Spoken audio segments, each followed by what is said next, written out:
afternoon and welcome to our Glendale City Council workshop. This meeting is for council members to review and discuss important issues, projects, and future council meeting agenda items. It's a work-study session only and allows the council to hear input from city staff.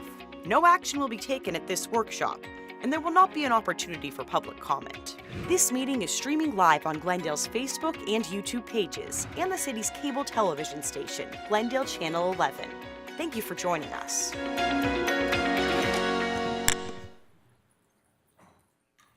Well, good afternoon. Welcome to Glendale City Council workshop session, the last day of February 2023 already. This meeting is called to order.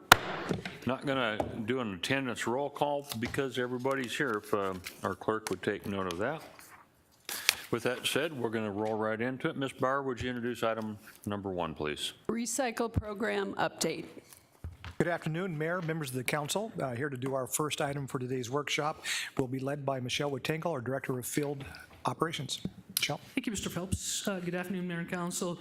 This is a recycle program update, and I do want to give you a little bit of background on this one because we have talked to a lot of people and a lot of conversation. So back in January of 2020, staff came forward and did a presentation on residential trash and recycling survey. At that time, we had completed a survey of our residents.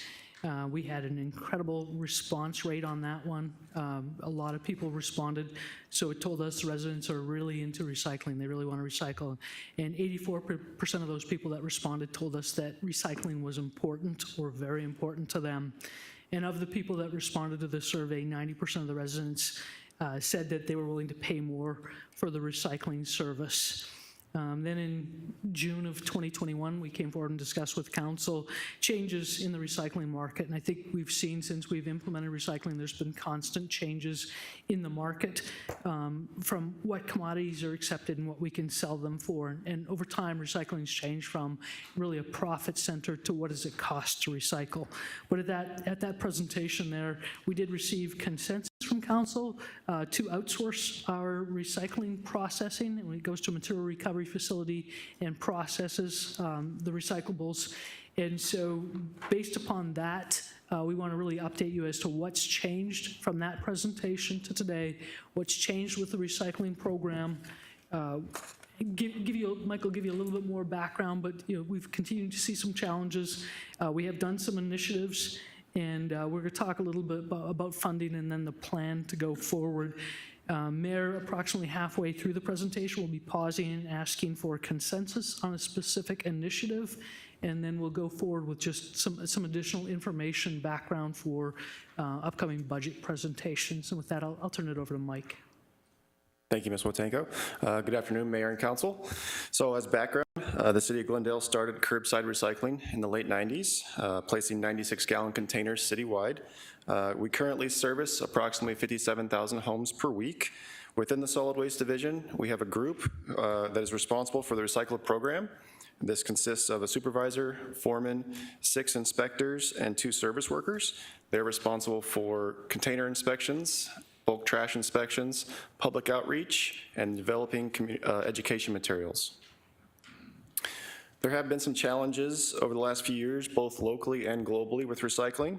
As you're all aware, the city's materials recovery facility was closed in March of 2021 due to the age and condition of the equipment. The MRF was where the city deposited recyclables to be sorted and sold on the open market. The facility was over 20 years old, and most of the equipment was obsolete and needed replaced. At the time, it was estimated to cost over $20 million to retrofit the facility and was determined to not be cost effective. Part of the reason for this was the volatility in the recyclables market. When the MRF was built in 2001, the market was really good, and for various reasons, the market bottomed out in 2008 and has since continued to stay rather low, having sometimes recovering a little bit. With most recently, we had a recovery in 2021 where the market was pretty high.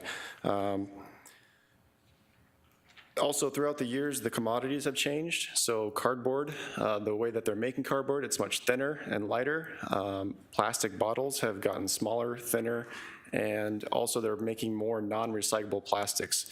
All these things combine to reduce the value of a blended rate commodity.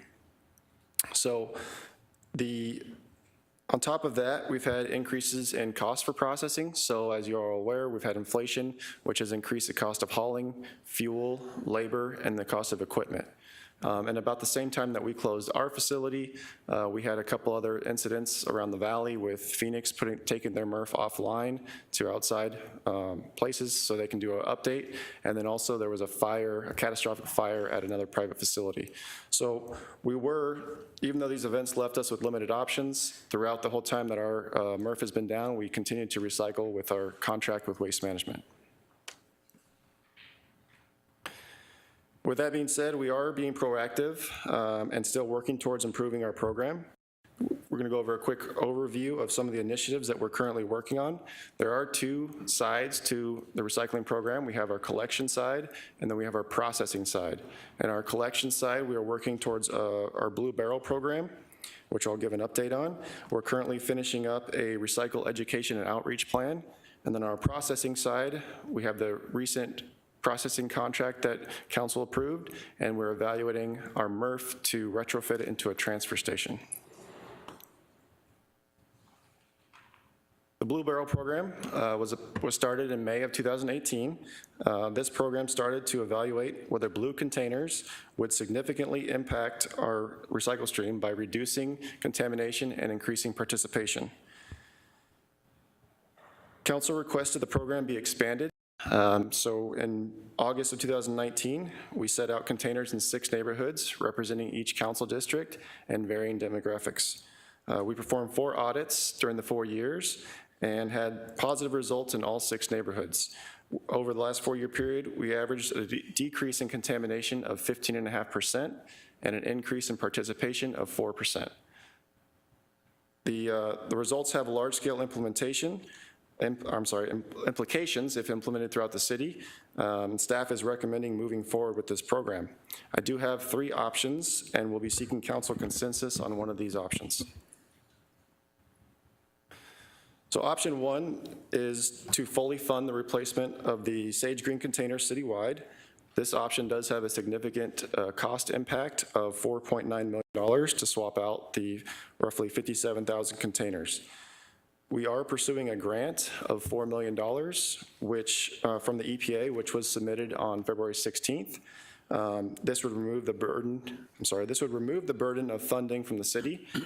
Some of the benefits of this option would be to provide a quick implementation of the plan. We could swap all the containers out within a 9 to 12 month timeline. And then in addition to that, we could reuse the Sage Green containers as garbage containers, which would save the division approximately $700,000 a year. And I do have the containers up here. We have the blue container on display, if you can see that hopefully. The second option is to buy the Blue Barrel containers annually in place of the Sage Green containers. So we would be replacing approximately 3,000 containers per year, and we would replace them as the containers break, as we have new construction or new customers moving into homes. It is estimated this would take approximately 15 to 20 years to complete, because some containers can last up to 20 years in the field. In addition, we would like to further identify the Sage Green containers by placing a blue Mobius sticker on the lids of the Sage Green containers that will be in the field that says recycle only in both English and Spanish. I have an image of the sticker that we're looking at currently. The sticker does come with a cost of about $2 per sticker, and at 57,000 homes, we're looking at $114,000 in cost. Mayor? Go ahead. Does that QR code, I know we had talked about it, I had brought up the idea of, because it changes what we can and can't accept, so is that what that QR code is? Mayor, council members, Councilman Tomshoff, yes, thank you for reminding me that we do have a QR code on the Mobius in the center, and that links directly to our acceptable recycles stream. Mayor, so as you're switching them out, is there a QR code, or are they going to have to put stickers on those blue barrels? Mayor, council members, Councilman Tomshoff, we will have them stamped on the top, so it'll be a hot stamp image of that similar symbol with the QR code. Okay, thank you. Option 3 is to buy Sage Green containers with blue lids. Again, we'll be replacing the containers as they break for new customers and new construction. Again, this would be approximately 3,000 containers per year. I do have a container up here with the blue lid. There is no additional cost to purchase the lid and have it matched to a Sage Green container, but we wouldn't be able to do that in the field because we have varying types of containers in the field. Again, this will take about 15 to 20 years to complete, and we'll be utilizing the stickers for any of the containers that are still in the field. Let me ask you a question. On option number 1, grant application was submitted. What is the timeline? I mean, when do you truly expect to find out whether that'll be granted or not? April. Mayor and council members, we'll have information in the next several months. If we're moving forward in the process, it could take up to 12 months to get full notification as to whether we're proceeding. We've got the full grant award or not. And the only reason I'm asking that is that would be my preference if we knew we were going to get it, to just get it done. But at the same time, I don't know what your timeline is. If you know, how do we say, yeah, go ahead and do this, but don't do it if we don't have the $5 million? So, Mayor, if we could just let Mike get to the staff recommendation, I think he's going to clear that up here in just 30 seconds or so. Okay, so I got ahead of him. You got just slightly ahead of us. Okay. So. All right, thank you, Mayor. Staff is recommending option 1, replace all the containers in the field, provided we receive the grant. If we do not receive the grant, staff is recommending option 2, replace the Sage Green containers with blue containers through attrition, and continue to pursue grant funding in outgoing years to option 1. Okay, so, yeah, let me just a couple other thoughts. I don't know if it was 3 or 4 or 5 years ago, but Councilmember Turner was actually wanting to promote the blue barrels. At the time, it was expensive and it wasn't really working out. What I felt and some of the other council members felt was maybe. May I interrupt? When I'm finished. Well, point of order, you're mischaracterizing. I was in exactly the opposite position. I am not in favor of replacing with blue barrels, and I'm beyond me how you could have Well, that misunderstanding. okay, I remember it different, but if you weren't, that's fine. I was going to say, at the time, I didn't think the blue barrels was a good idea because I didn't think we could afford it. I do think it's a good idea today if the grant's available. So I would support option 1 myself. Go ahead. Thank you, Mayor. I'm curious, have we, because we're outsourcing our recycles, and I don't know what the difference in it, and have we figured out, like, could we save money by having our own MRF or rebuilding our MRF or upgrading or whatever, and have we pursued a grant for that or just for the blue barrels? Mayor and council members, Councilmember Tomshoff, Mike's going to go into processing here shortly. When we talked Blue Barrel, one of our challenges was how do we fund it? And so this was a specific grant application we found that would work for this. We are always looking at other options. This opportunity would not provide money to rebuild our MRF, but we're continuing to look at that as an option. Mayor, that's not what I asked. I asked if we had pursued any grants in that vein of continuing on with or resuming with our own MRF? Or how was it that we were going to pursue just this grant and not maybe other grants too? Or has it been determined that we're not going to ever have a MRF? I don't remember ever having that conversation, that we've decided that we were forever going to be relying on some other entity to process our recyclables. So I'm just curious if that conversation's been had. I don't remember it.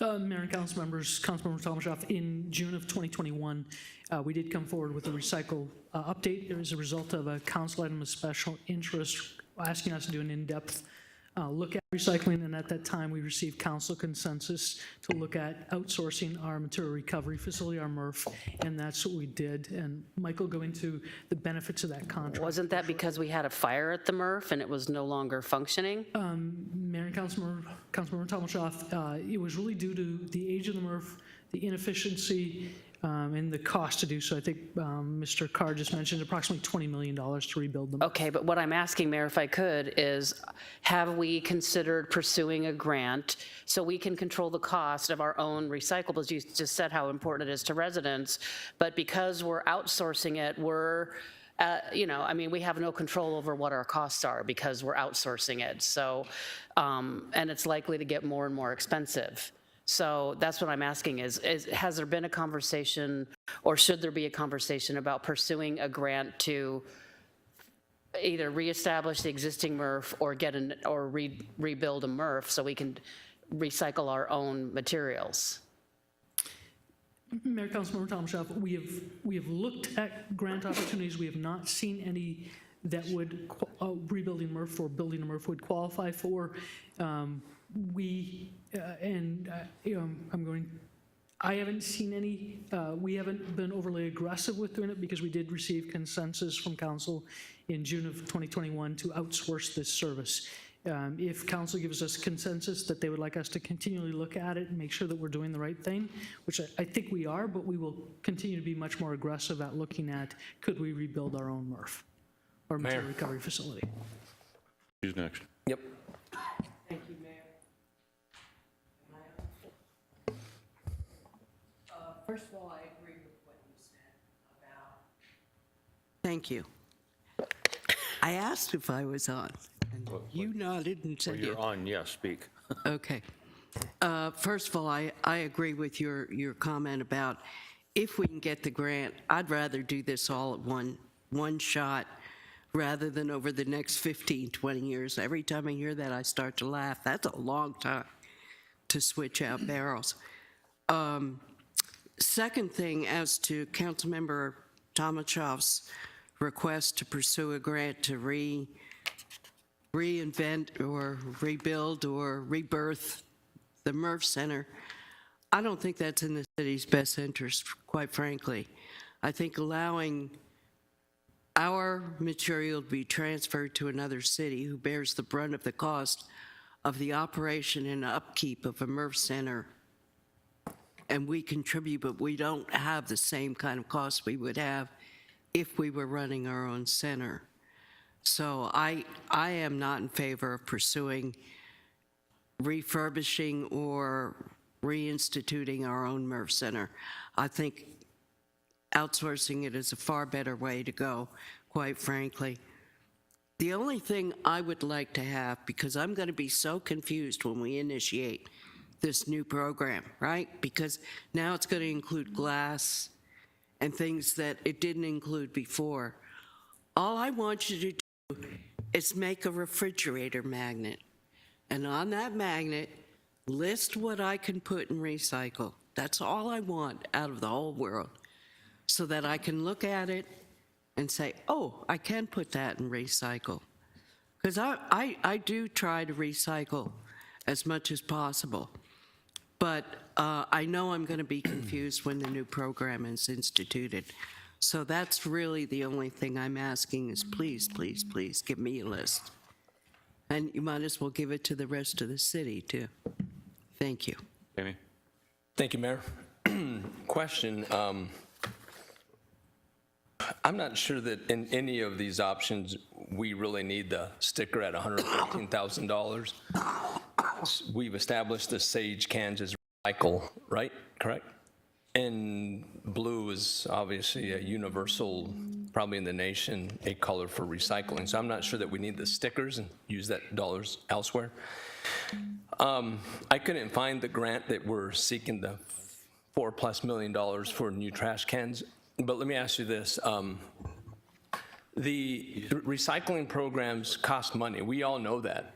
So a couple things. It's philosophical, and then it's also a way for us to join in on shrinking a footprint in the environment, which is huge. We all want part of that.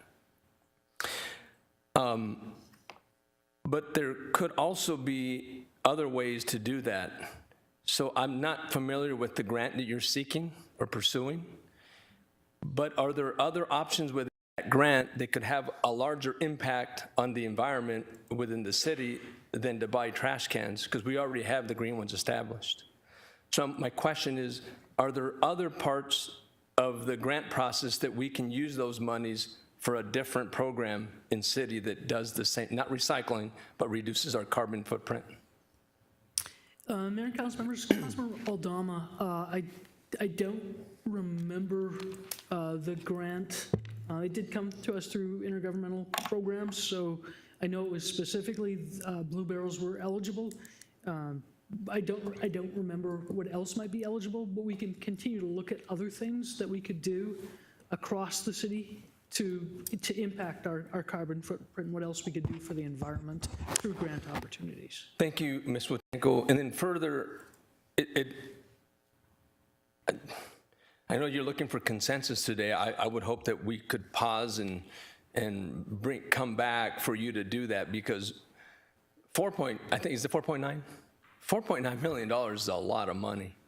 We already have cans that do the very exact same thing. They don't, because we get blue ones, we're not going to recycle more or less or better objects or things. We might get people to do more of it, but it's not going to change, right? I'm just wondering if we can get consensus to pause today and then go back and see what other parts of that grant we can pursue that has a bigger impact. That's where I'm at right now, because we have trash cans. Mayor, council members, Councilmember Aldama. So the purpose of the Blue Barrel program pilot started so that we could identify whether or not Blue Barrels would increase participation and reduce contamination. So we're currently sitting about 38% contamination citywide, which is quite high. So through this program, we were able to identify that they did have a significant impact in reducing contamination. Some neighborhoods were able to get down as low as 8% contamination, which is a huge improvement over where they were. So over the last 4 years, we've been continuing this pilot program and checking the information. We did a pre-audit, a post-audit, or mid-audit, post-audit, and then we call it 2022 audit, because when COVID hit, our direction changed. We were focused on staffing levels and making sure that we were providing service, and we weren't really keeping an eye on the Blue Barrel program. So we came back and did another audit and found that even without us going out, talking to them, providing more additional information, that the contamination rate was significantly lower than our average for the citywide, just in those neighborhoods. So just doing some national research and everything, it does make sense. You know, blue is a national standard for recycling. Everybody recognizes it. In my own household, I find trash in my recyclables because my kids can't differentiate the colors, right? They see in the dark, they look the same, and they throw it out. In my house, that's one of my kids' chores, is to take the trash and recycle out. But when I do it, I go out there and I'm looking through, I'm like, hey, you guys are gonna be tagged, and I can't get tagged, that's gonna look bad. So I have to make sure that I'm focusing on them, hey, this is what we need to do, but that's not happening in every house, right? So someone's not going out there and double checking. Part of this program is just to finalize the findings that we've come up with, and just to present to you guys with those options. Mayor, if I may continue here, I don't dispute that, and Councilmember O'Donnell, can I? yeah. The second half of Yes. the question there. I was just reminded by our intergovernmental program staff that grant application came to us very late. We had to submit it by that date. We did submit it, so we can withdraw our application, but we cannot change it at this time. Okay, thank you for that. That clears up having to pause this thing and go forward. I wish we would have looked at, I don't dispute what you're saying. I think, yeah, that the pilot program worked. People are more encouraged. I think with $4.9 million, we could have probably bought every household a blue trash can of their own to do exactly what you're saying, is differentiate. I'm just having a difficult time spending dollars on new trash cans. They're not our dollars, and it sounds like we have a grant. Have we been awarded the grant yet? No. No, okay. So potentially, if it's not our dollars and it's going to reduce the footprint, at this minute, I'm probably okay with it, but I want to hear more. Thank you. Thank you, Mayor.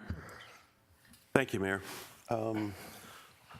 On the Blue Barrel pilot programs that we did in each of the districts, those pilot programs included changing out the green barrel for a blue barrel and providing information and education to all of those neighbors. Is that correct? That's correct. Is there any way to distinguish whether it was the barrel color or the education and information that made a difference? Do you have any data, real data, not anecdotal? Mayor and Councilmember Turner, that was the program that we put out. What we attempted to do was see, through time with the Blue Barrel, because we did not go back and continue educating. Mayor, if I could, I don't mean to be argumentative. That's a simple yes or no question. Do you have any data that shows whether it was the education component or the color of the barrel? We do not. Okay. So we don't know which it was. So it could well have been the education and the outreach that's making the difference. If we, not that I'm in favor of it, but if we replace all the green barrels with blue barrels, you said then we could use the green barrels as garbage barrels, but don't the green barrels say recycling on them? Would they not then require a sticker or something else, plus an education program to get all of these residents of ours that for 40 years have been using the green barrel for recycling now to go ahead and use it for garbage? Mayor, Councilmember Turner, you're correct. The green barrels are labeled, the sage green are labeled as recycling. The actual $4.9 million total cost to do it, the containers are just over $4 million, and then there's a cost of swapping them out. There's a cost of relabeling the green ones, cleaning them so that we can redeploy them. That brings the total cost up to the $4.9 million. So there is some effort that goes into relabeling the green containers so that residents would understand them as trash. So yes, you're correct. Thank you. Now, the $4.9 million, and let me say I'm a little bit perturbed that staff has gone ahead and applied for a grant on a subject that we've had discussion about but haven't reached consensus on. And understanding that there isn't universal agreement across the dais here as to what we want to do about the barrel color, it just perturbs me. And but moving on, that 4.9, let's call it 5 million, that's taxpayer money, isn't it? It's federally collected, but it's still money that comes from taxpayers. And I think we need to be as good as stewards of that 5 million as we would if it was coming out of our general fund or out of our sanitation account or any other place. So I think the fact that it's coming from the feds doesn't make it free money, and I don't think we should look at it that way.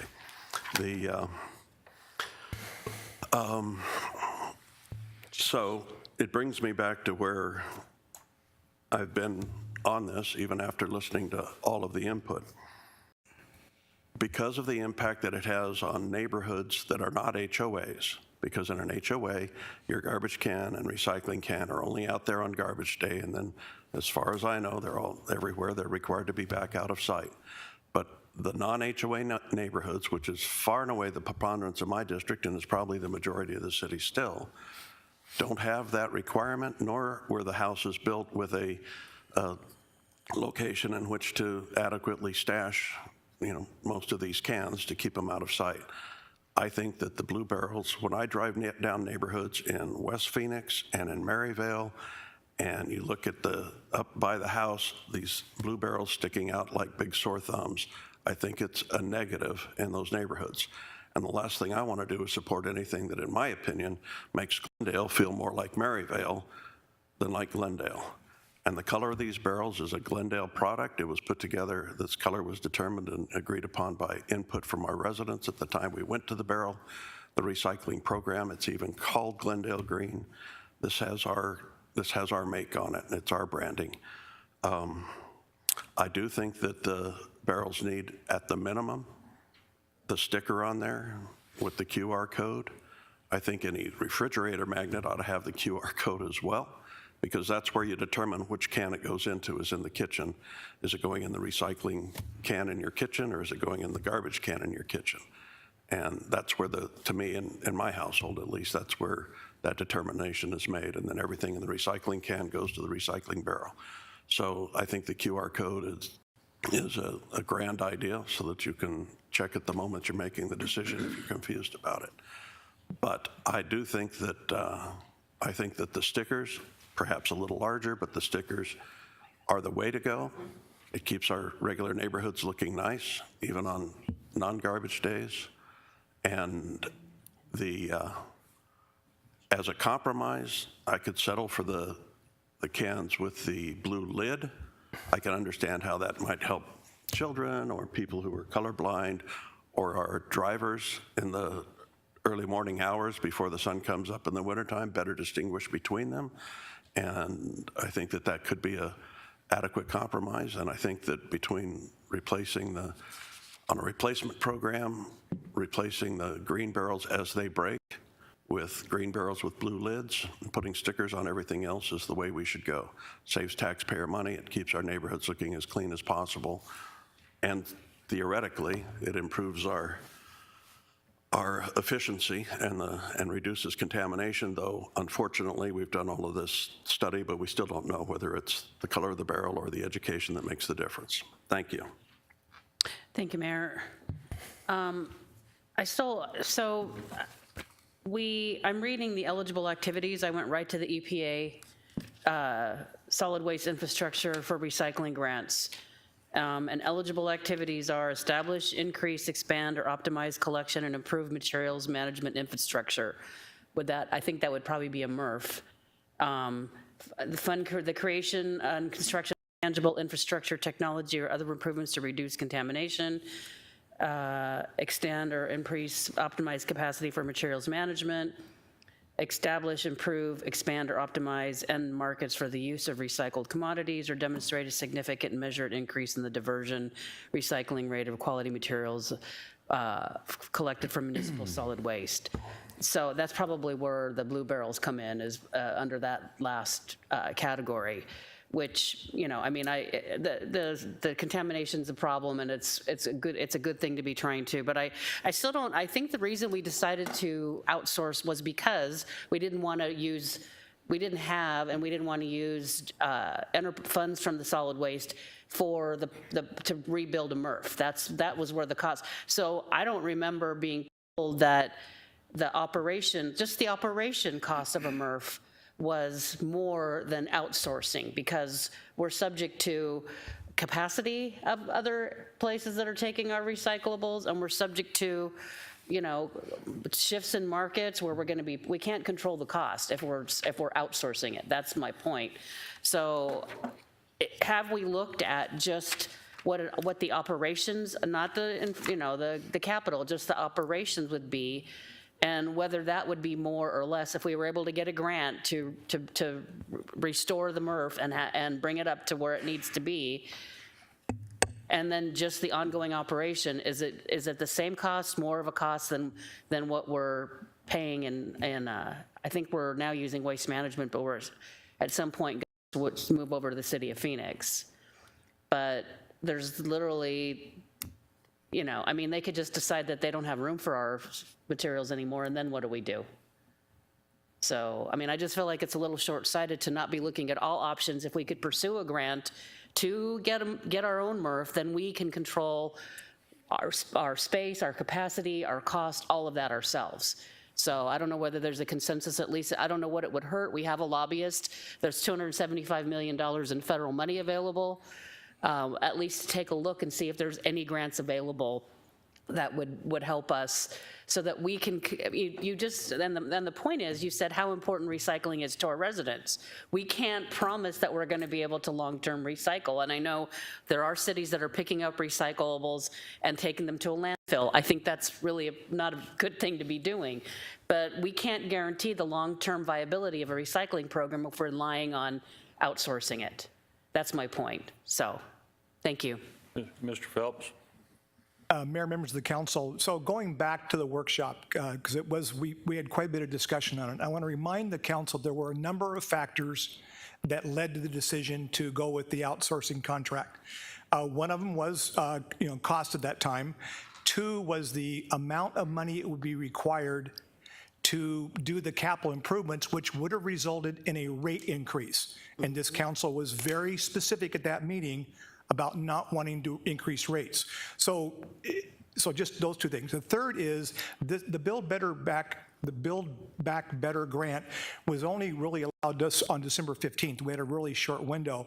I think the discussion about whether we go back to the MRF is really a separate, I think you can have that discussion separate from what the staff recommendation is here, which is, what should we do with regards to the recycling cans themselves. The other thing that was brought up at that workshop was a recognition that when we outsource recycling, we preserve capacity in the landfill, which then stretched out the length of time that the citizens of Glendale could benefit from the lower rates through our landfill. Again, doesn't mean you can't go back and do it, but I just want to remind you, those were the underlying comments. It was the capital cost to do it, which would have resulted in a rate increase, and then the offset by also then the downside of having additional capacity. With regards to this grant, even though we've applied for it, if the council, decided they really did not want to go with the Blue Can program, we can turn the grant down. So it's not a commitment that we will execute. Now, normally you don't like to go after grants and then give the money back, but because of the short window, we felt it was better to go ahead and apply for it and then get the policy check-in from the council to see where it goes.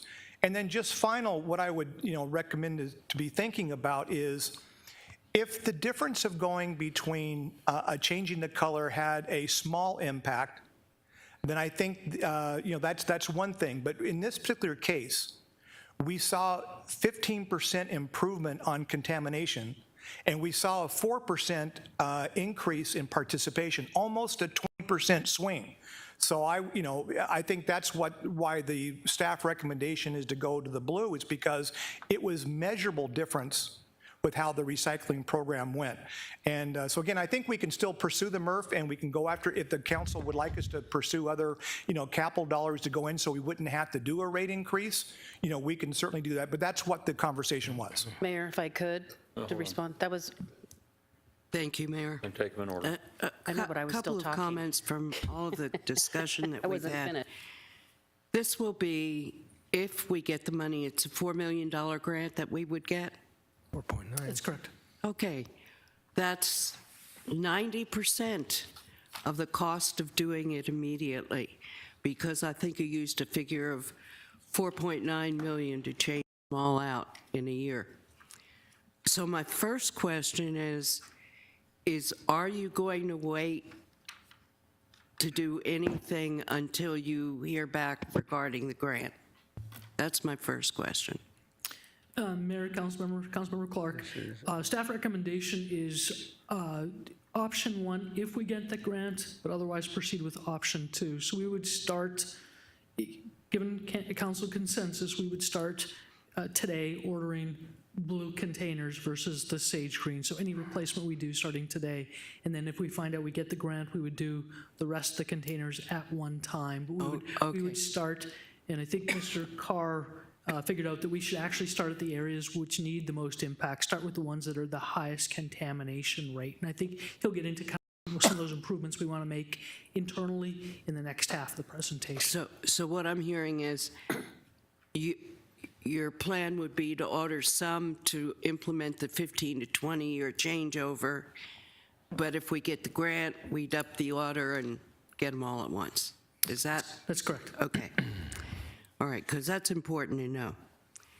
I don't like the idea of pausing.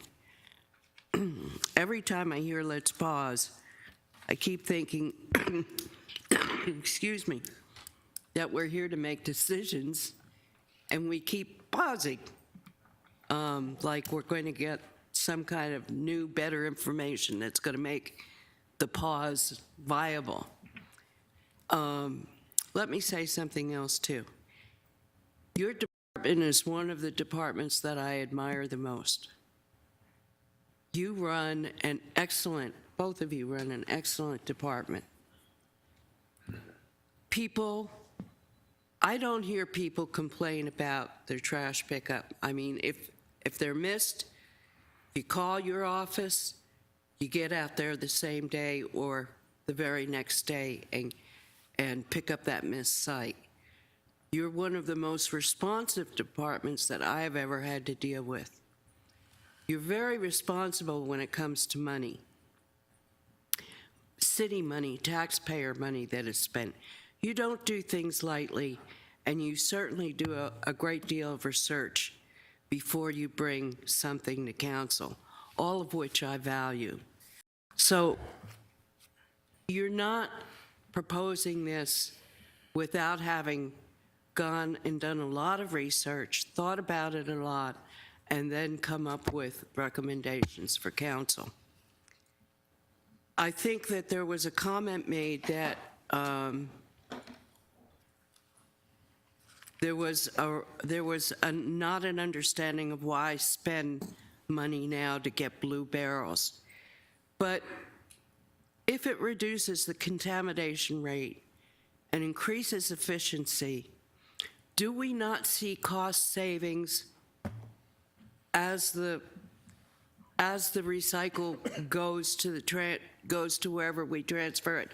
Because doesn't it have to be sorted somewhere?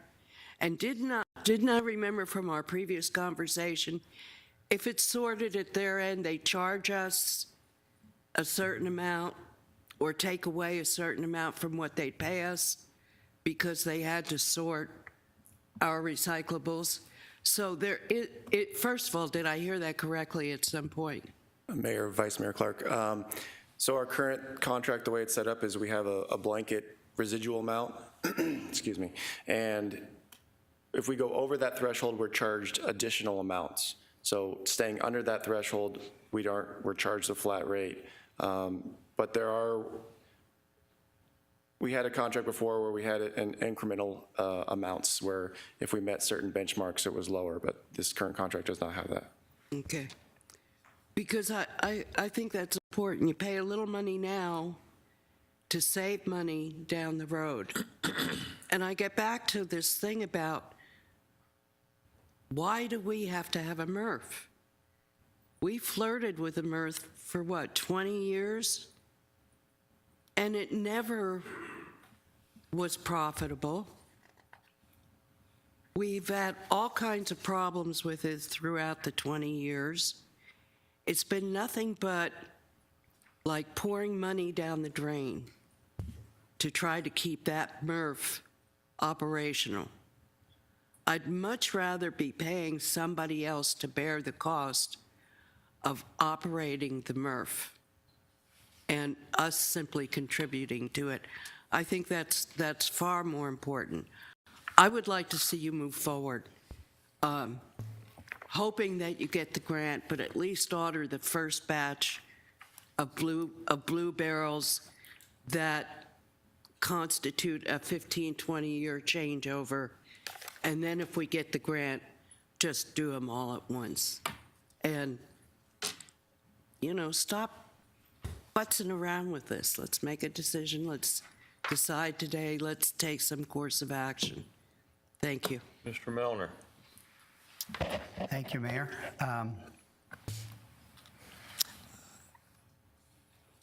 Based on the data that's been received regarding, I don't think it's a question, our citizens want to recycle.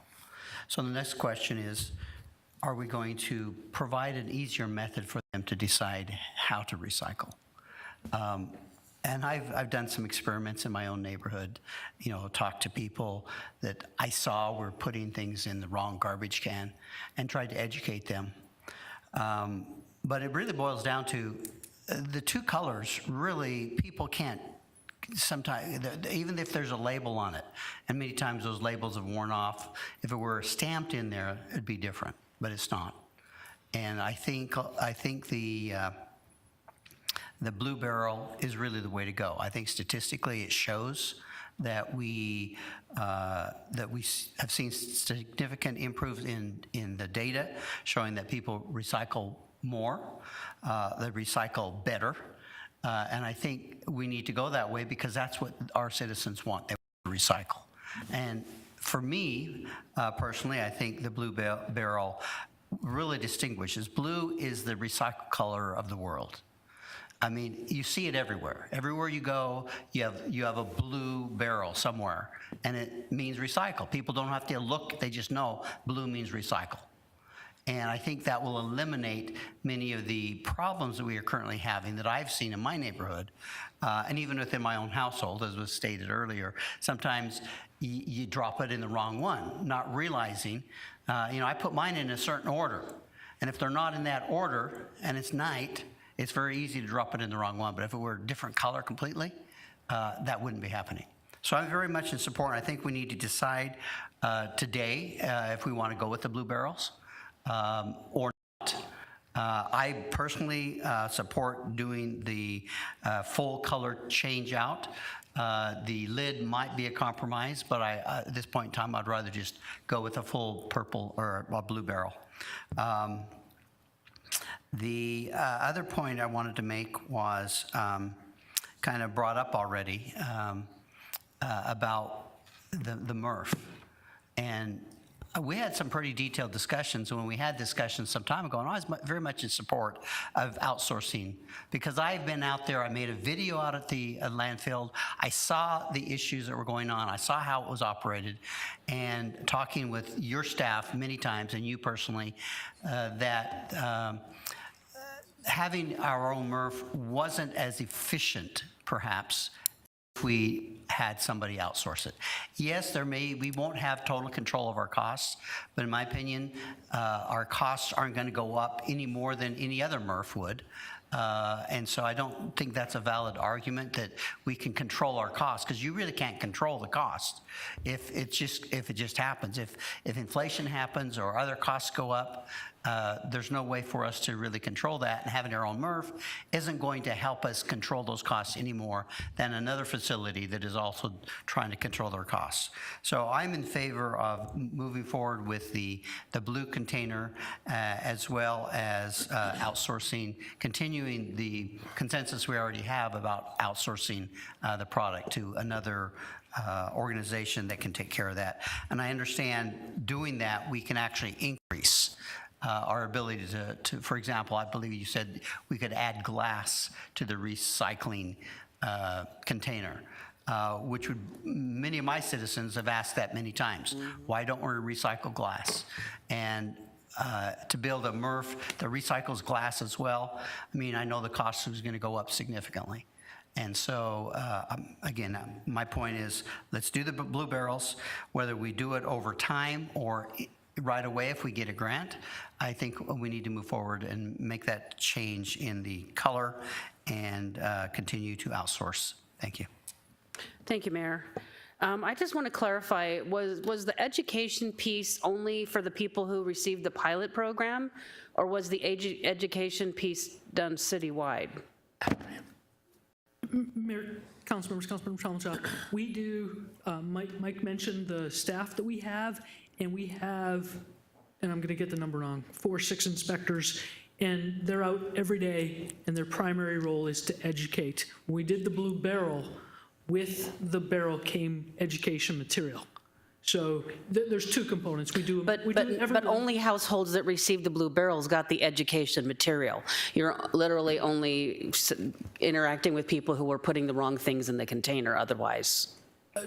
Mayor, Councilmember Thomas, no. When we actually go educate people, our inspectors are required to touch every recycle container at least once a year to determine what's in it. And even if it's a good job, they will try and educate that resident. So I've never received one ever in my house. I lived in my house almost 20 years. Okay, well, Mr. Carr is going to focus the second half of the presentation on how we can do better.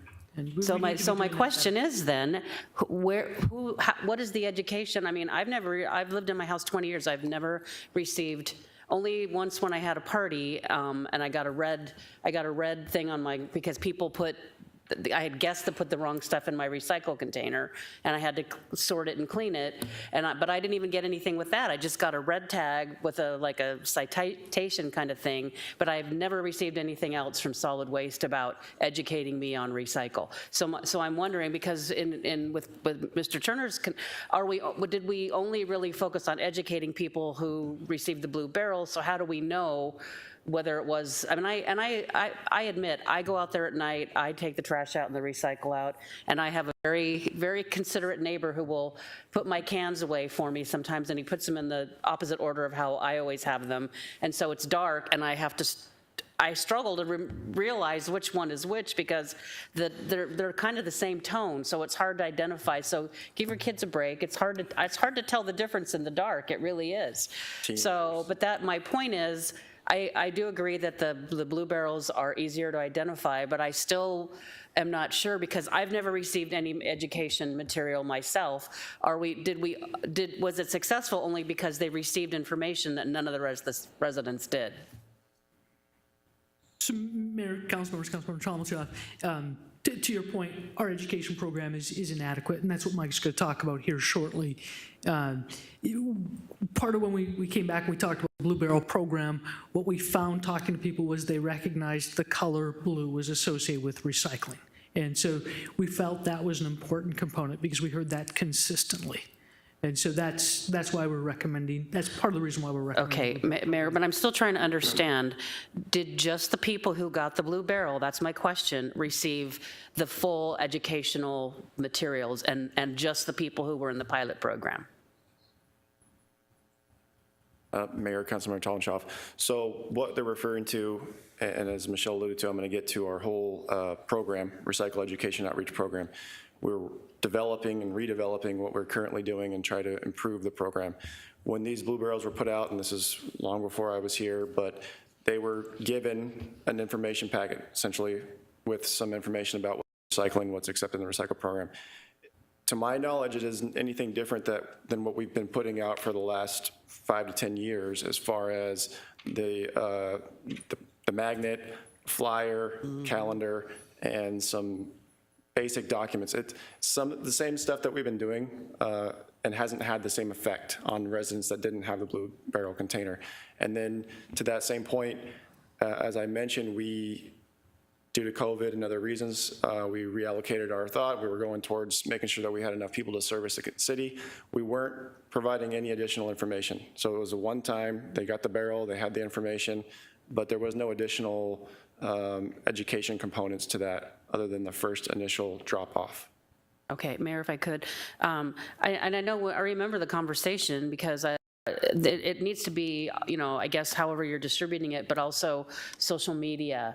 I mean, there's lots of ways. We've got a pretty large, competent media team to, really push a message out there that, these are the things that you can recycle.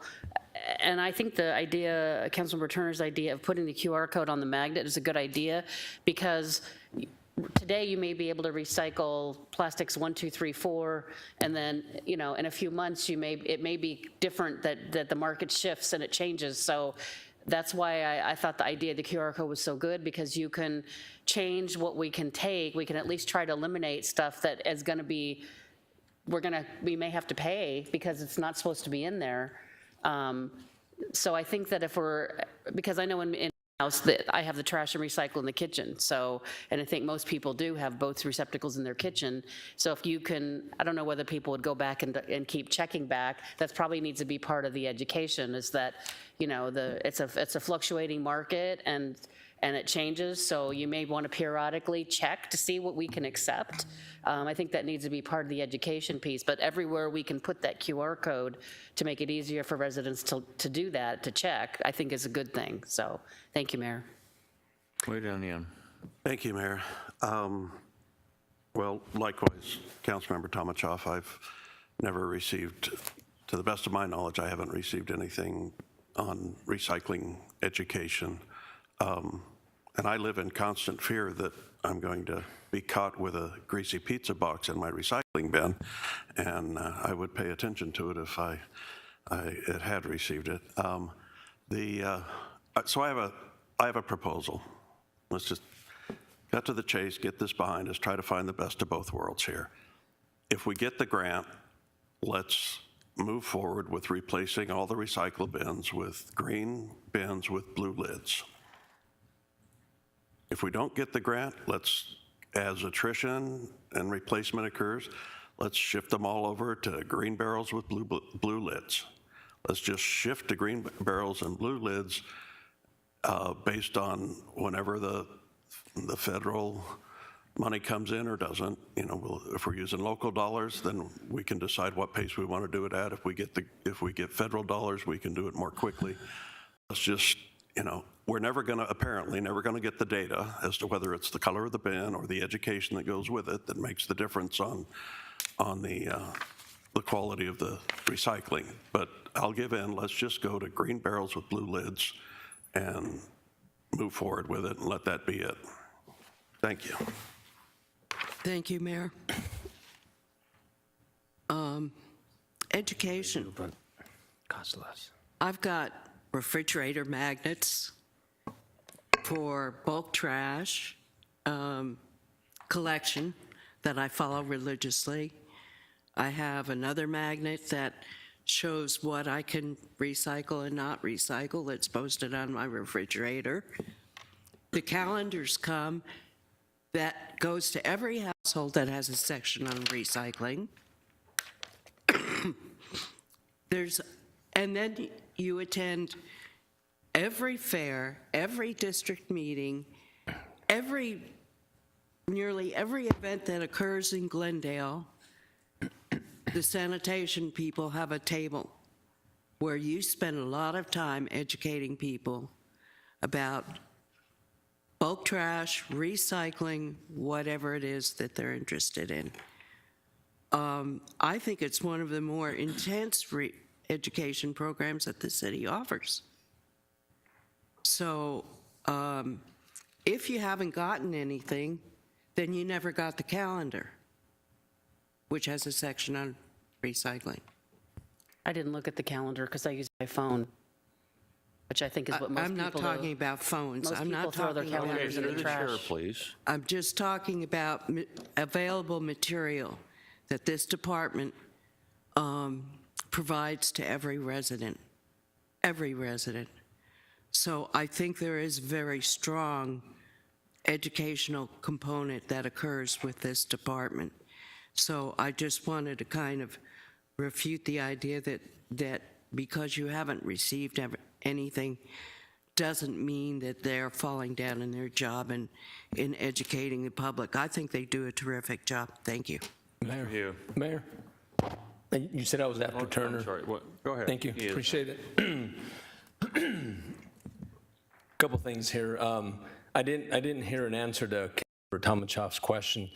Was the pilot, and I'll just kind of expand on it, was the pilot program just in one demographical area of Glendale, or was it everywhere? Mayor, council members, Councilmember Aldama. So based on the request, I believe it was August 2019, staff went back and identified different demographics, HOAs, non-HOAs, and then placed containers in each council member's district. So there's 6 neighborhoods that were chosen, and those containers were put based on the different demographics, socioeconomic demographics, and tried to make sure that we represented each district. Okay. So more than just one. Thank you. I just didn't hear the answer, so I would have chimed in differently if you had given a different answer. 2 more things. I agree. I would prefer to do the blue lids on the green cans, but that looks like a mistake, and it is. That's what it is. It's a cover-up for just something we did that wasn't right, so we're trying to make it right. We're better than that, so I'm not comfortable having a green can with the blue lid. I think it serves its purpose and it will do the job, but I just don't like how that looks for Glendale, period. So I haven't told you where I'm at yet, and I won't yet. But I want to move on to the grant itself. I heard the city manager say that we were under a timeline, we had to hurry up and get the grant in, and I hear that too often. So unless we heard that the grant was available at the last minute, then okay, I get it. But I'm reading, I asked staff to give me the website, and so I'm here, and it says that the Build Back America, with regard to the recycling, this is allocated as $55 million per year for fiscal years 22 through 26 to remain available until expended. And then it says, they go on to say that additionally $2.5 million in fiscal year 22 was implemented into the program, so there's much more money. So my question is, I'm disappointed that we didn't look for other means to use the dollars. So at this point, I'm just wanting to find out, when did we find out about the grant, since we only submitted it on February 16th of this year? Can anybody answer me when we found out about the grant? Was that just in February that we had no time? Just interested to know. Yeah, Mayor, Councilmembers, Councilmember Aldama, I can't remember the exact date, but Mr. Carr had about 2 weeks to put the grant together and submit it, from the time we became aware of it until we submitted it.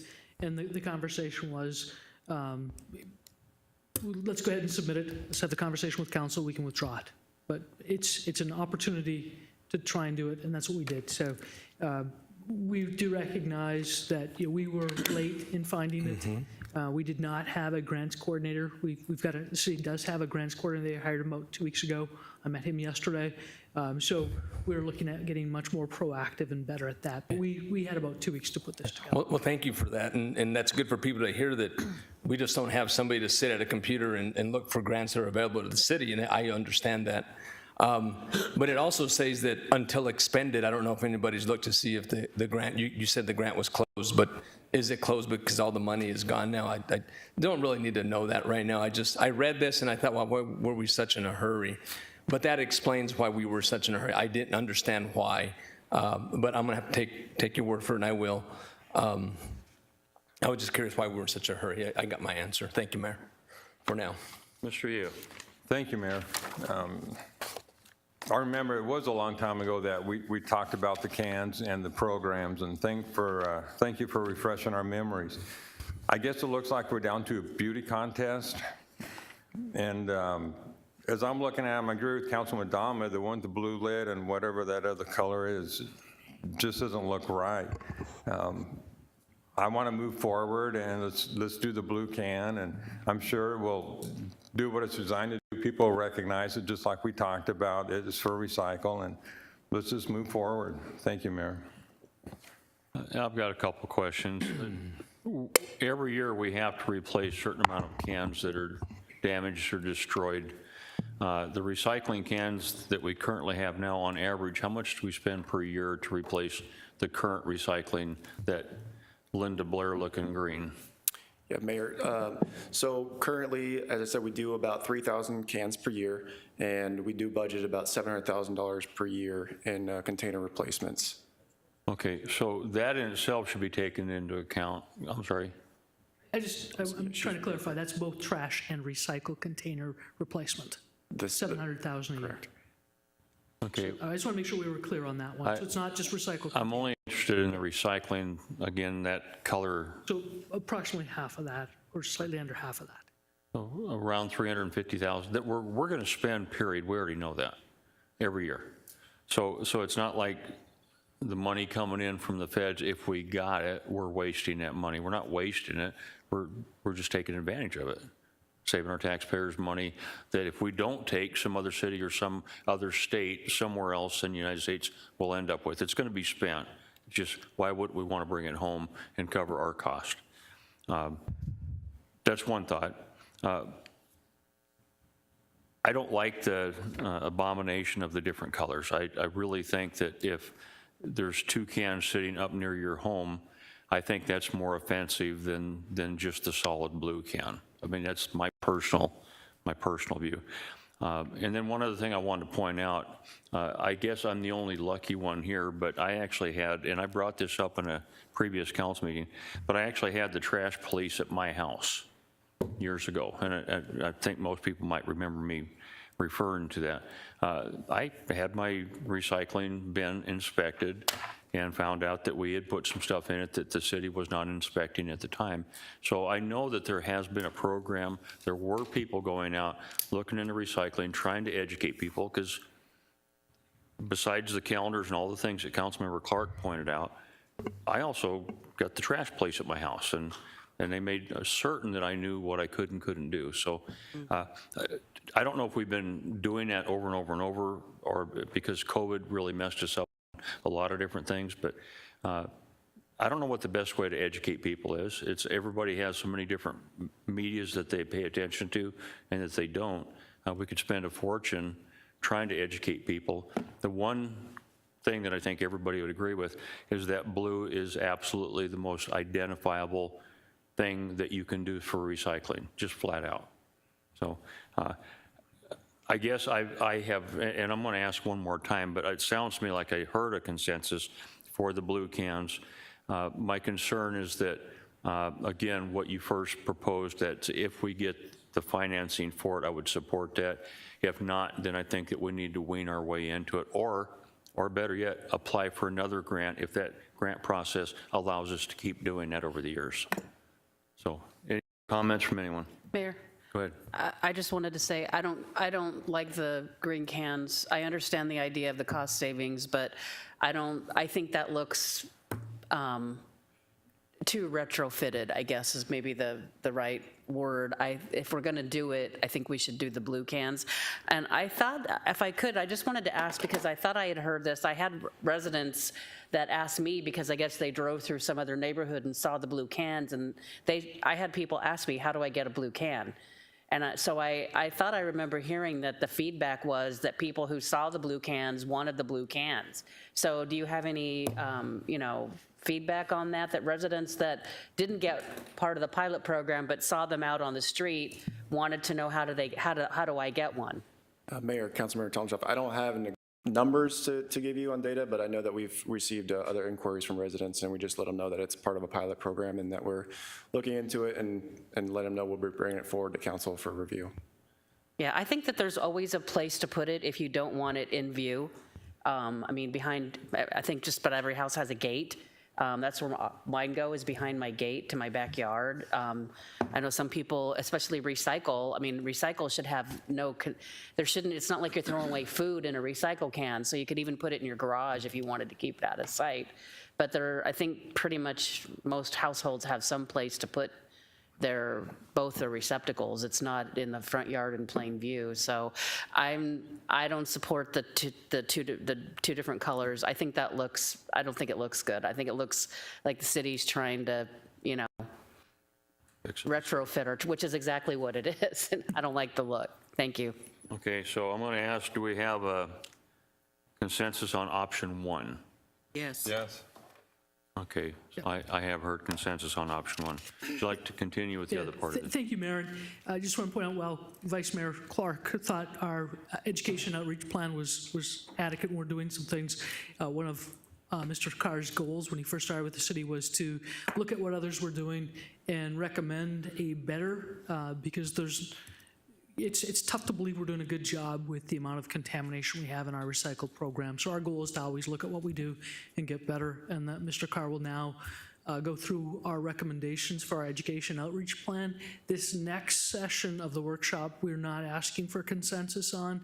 There is some budget implications, but you get to ask those questions during operating and capital budget. So this is just to give you the background on those budget requests coming forward, and then to give you our recommendations for our education outreach plan. I do have one question first. When these cans are cracked or run over, can you actually recycle these? Can you recycle a recycle container or a trash container? Mayor, there are programs that they do. Essentially what it is like an ingot plastic, so they can grind it back up into a plastic, remelt it, and put them back in. So we have a warranty on our containers, so if they are cracked and broken, most of them go back to the person we buy them, or the company we buy them from, and then they do recycle those containers. All right, good. All right. Okay, you got it. Thank you, Ms. Wotanko. So you guys kind of stole my thunder on the rest of my presentation, but I'll try and bring it back in. So as Michelle alluded to, one of my goals when I started was to evaluate the recycle education outreach program that we have, evaluate our recycling program, and then come up with some solutions and some ways to improve our program. So we are developing a outreach plan, and part of that plan is we're setting goals for the department to increase participation, reduce contamination, and then divert materials from the landfill. And part of that is also educating or updating our education materials. So we'll be updating our accepted items lists using images and symbols to clarify messaging. So those large pamphlets that have a lot of words on them, instead we're going to be going with messages or images with green check marks, red X's, and then we're going to be updating our website with the same images, videos, and symbols that'll clarify the messaging. And then also on our website, updating our accepted items list, and that'll be included on our QR code. So part of our research, we determined that performing container tagging saturations was one of the most effective things that cities, counties, states are finding around the country. And then along with that, we're going to be improving our good job tags to recognize good behavior. So what I'm kind of hearing is that if you haven't seen a tag on your container, it's probably because you haven't had contamination in your container, which I think we should still be recognizing good behavior, and then also just reiterating what is allowable in our containers. And then part of this program, when I was looking at the program and how and better clarify the messaging was a consistency in colors. So that's why we wanted to bring the Blue Barrel program forward with this, so that we can get some clarity from you guys on what everybody wants to see in the program, and then we can implement that in our education outreach plan. And I did want to clarify that, we met with the Recycle staff, had a great meeting with them going over the program, any updates, education updates, and they had the great idea of, we know that there's certain areas that are higher in contamination. Let's focus on swapping out the Blue Barrels in those areas first, so that we can reduce contamination in those areas, which will help the overall contamination throughout the city. So that plan that we're working on, after today's meeting, we have a few other things to finalize, and we're going to be implementing that plan. It's going to be a working, living document, so it'll be updated every year. We'll update it with our new materials. We'll update and go through a contamination reduction plan, where we'll identify certain neighborhoods, and we'll go through those neighborhoods and focus education on those specific neighborhoods. So in addition to that, we utilize a Rubicon software system, where we can track where the inspectors are going, and if they log an exception report where they say that we had clothing in a container, or we had plastic bags in a container, we can compile that information together and then customize our outreach information and take it to those neighborhoods and provide those neighborhoods with the customized outreach information that shows, based on the data that we have collected, that shows us what contamination's in those containers. So that, as I said, that's something we're working on currently, and we'll be implementing that in the next couple of months. He hasn't. Mayor. Go ahead. Thank you. Because it was said, and just want to make sure you know that from this council member, your work is admirable. I value the work you do. I appreciate your guys' department, all of the staff that you guys manage and oversee. None of what we taught today is to imply that we don't appreciate you. You guys do really good work. And the fact that you're using data driven by our residents to make a decision makes me even more happy, and I'm really glad that you're doing that. I wasn't really happy on the grant process, not your fault, but it sounds like there may be an opportunity for another grants person. And even then, if we had 1, 2, or 4, doesn't guarantee that we get all grants, okay? But then the last thing I wanted to mention is, just for our staff, and our city manager knows this, and I hope we'll practice this more, if we're running out of time on something, we can always have special meetings. And people are watching thinking it's just a trash can. This is $4.9 million of taxpayers' dollars. Not just Glendale, it's from the entire country, so it's still taxpayers' dollars. But the fact that you're using data from our residents to make a decision, I appreciate you. Thank you. All right, on the processing side, council recently approved a contract with Waste Management. This contract gives us a guarantee that our material will be processed and sold at a blended rate. Waste Management is currently undergoing a site upgrade to improve commodity capture rates and reduce residuals, which again will help us with our contamination rate. The contract also improves public confidence in where the material is going. I think I've heard a few times that they're not sure if we're still recycling, have we been recycling. So this contract helps to improve the public perception of what we're doing and where the material is going and how it's being processed. The contract also allows us to increase our commodity list. So we will be adding glass to our recycle stream, which I know is something that's been asked for many years. In addition, we'll be adding plastics 4 and 5 to the recycle stream. Together, these will reduce our contamination rates and residual rates. And then we're going to be partnering with Waste Management to put out more information that is consistent with their processing capabilities and that's consistent with other Valley metro areas.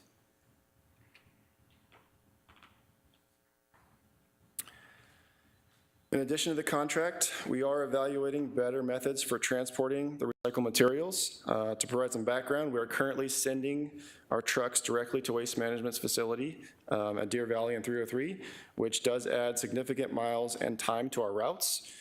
We have 7 to 8 trucks that are making at least 1 trip, sometimes 2 trips per day to the Deer Valley MRF. The trucks are currently depositing their last load of the day or partial loads at the City of Glendale's MRF.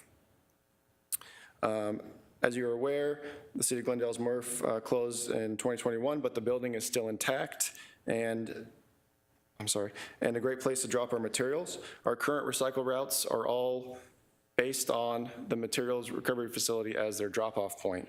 So this makes the MRF an ideal location to drop all the recyclables. So what we're evaluating is installing a compactor at the transfer station, or at the MRF, I'm sorry, and that compactor will take the loose materials that we drop off and will compact it into a cube.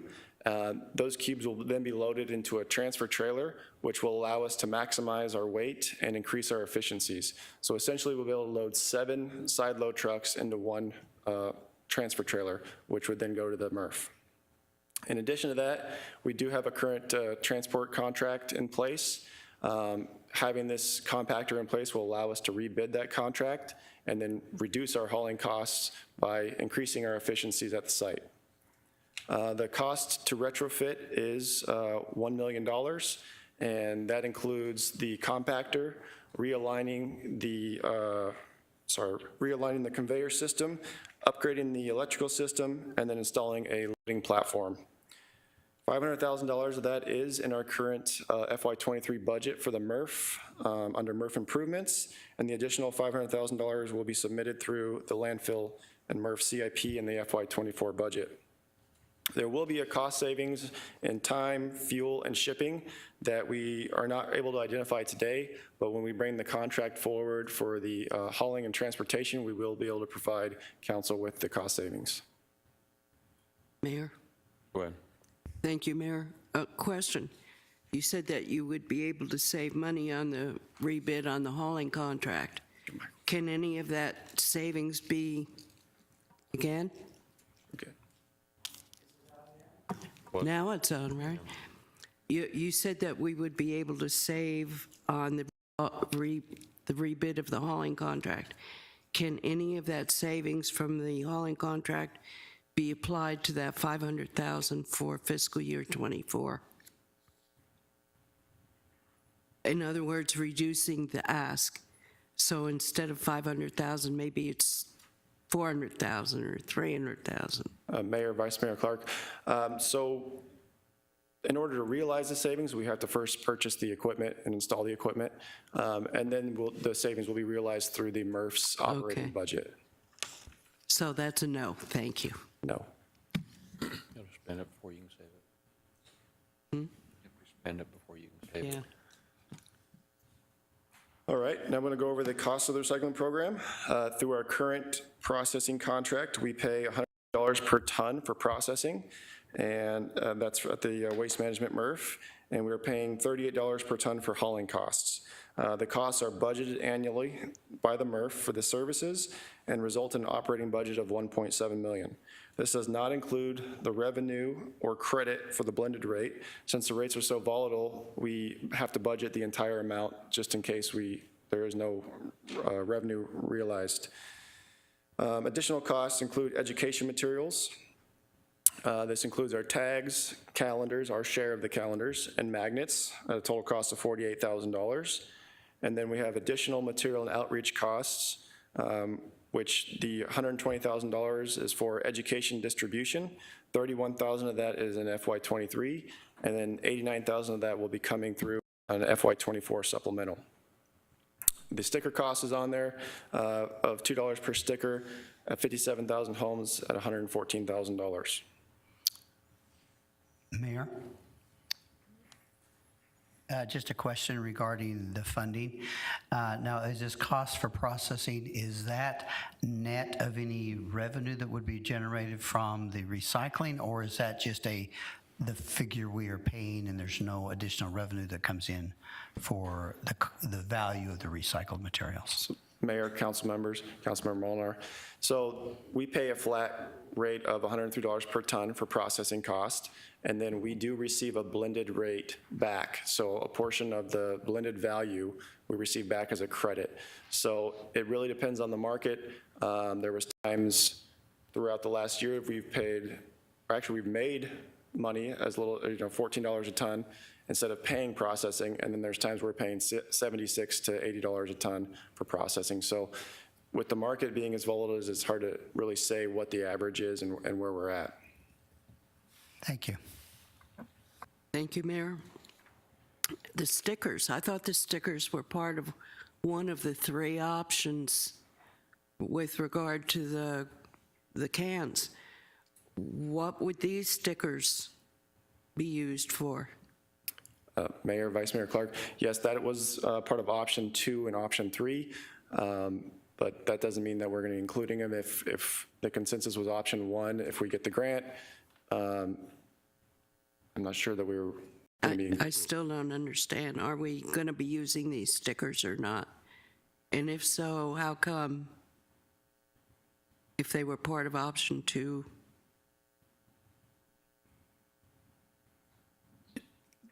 Mayor, council members, Vice Mayor Clark, he's trying to be extremely transparent. It is getting confusing. So the stickers were part of option 2 and option 3 so that we can recognize our containers. If we get the grant, we don't need the sticker, but we want to be very clear that if we have to buy the sticker, here's the cost of the sticker.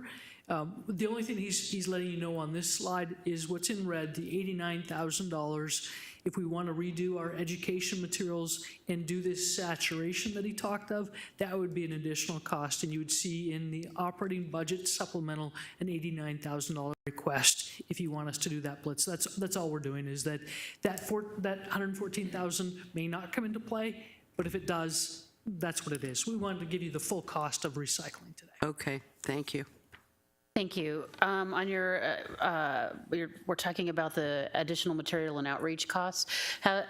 Maybe we're already planning on it, on putting an insert in the bill, you know, something brightly colored to draw people's, there should be, I mean, basically just printing, because the bills get mailed anyway. So, but are we looking at, because I mean, I get the thing about the calendars, but I have lots of constituents asking me, why does the city send me a calendar? Almost no, I don't know of hardly anybody who uses paper calendars anymore. I mean, I put all my appointments in my phone, and I think most people use, you know, that's what we used to put things in our schedule. So, you know, that might be effective for a certain segment of the population. And district meetings, I mean, if you can get 100 people to come to a district meeting out of the 40,000+ that live in our district, it's still a limited number of people you can educate. But I don't know what the difference, you know, how many people actually get a paper utility bill. I think the majority of our residents still get a paper utility bill. But putting an insert in there, a recycling education insert in there to educate people on, you know, things that you should know about recycling or whatever you want to do would probably be a really cost-effective way to get a message to a lot more people. Mayor and council members, Councilmember Talmadge, we agree, and I think 2 years ago, not this past year, but the prior year, we didn't mail out calendars, and we got a tremendous number of calls asking for calendars, and that's not 57,000. So part of what Mike went through a couple slides ago was just everything we want to do. We want to look at all the materials we've got and update them. If the request for calendars is going down, we should be changing it. He talked in there about the website, social media we want to get much more active on. So we need to look at our entire education and outreach, but this is what we're spending today. Tags are about $11,000. We want to revamp some of those tags and create a good job tag. People should know if we've looked in your container and you're doing it great. We should give that feedback, and that's what he's looking at doing. So we're trying to be a little bit transparent on this slide and tell you that we spent $20,000. That's not the complete cost of the calendar. We do share that with other departments. They provide some other funding, but if the request for calendars goes down and there's needs in more in social, we'll spend more on the social media coming up. We're going to look at this. It's a living document. We should be looking at it every year. What are we doing for education to make sure that we're being the most effective we can with our material and reaching the most people possible to make sure our recycling program is the best it can be. Mayor, so I guess I'm not sure Your microphone. I'm not sure you answered my question. Thank you. I turned it off. I would think that sending something out in the utility bill would be the most cost-effective way to communicate with residents, because we're mailing the utility bill to them anyway. Another piece of paper in there. And I think if residents understood that good behavior preserves our recycling program and keeps the costs down, and if we educate them that the reason we're educating you is because it's expensive to put the wrong thing in the recycle bin. That's the big reasons why recycling is so expensive is because things have to be manually sorted, and now we're going to be getting charged if we exceed a certain threshold of unallowable items. So I think that that's a pretty effective and probably, I would think, inexpensive. It's literally just the printing cost and putting it in the utility bill.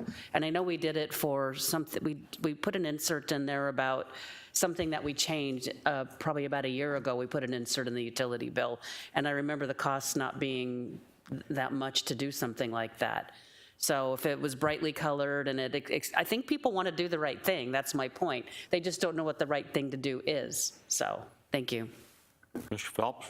And just to maybe on a broader scale is that I think the underlying point here is that with Mr. Carr, we're trying to look and continually refresh what works. So for example, as we push more utility bills to be online, we'll have less mailing going on. So then even if that's an effective tool today, it may not be an effective tool 5 years from now. So I think the underlying thing to take away is that through this program, we're going to continue to monitor all the tools to get education out, and likely that will change over time, and we'll try to continue to refresh the council with, kind of how that's shifting, because it is a shifting market.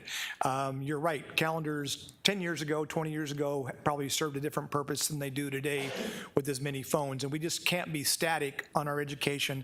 We have to continue to review it. So I think that's really the takeaway on that. Right, Mayor, and if I could, online, you can put the message on an online utility bill too. It can be embedded in, saying, recycling whatever. I mean, I've seen pop-ups on other bills where they want to make sure before I pay my bill, I read the message.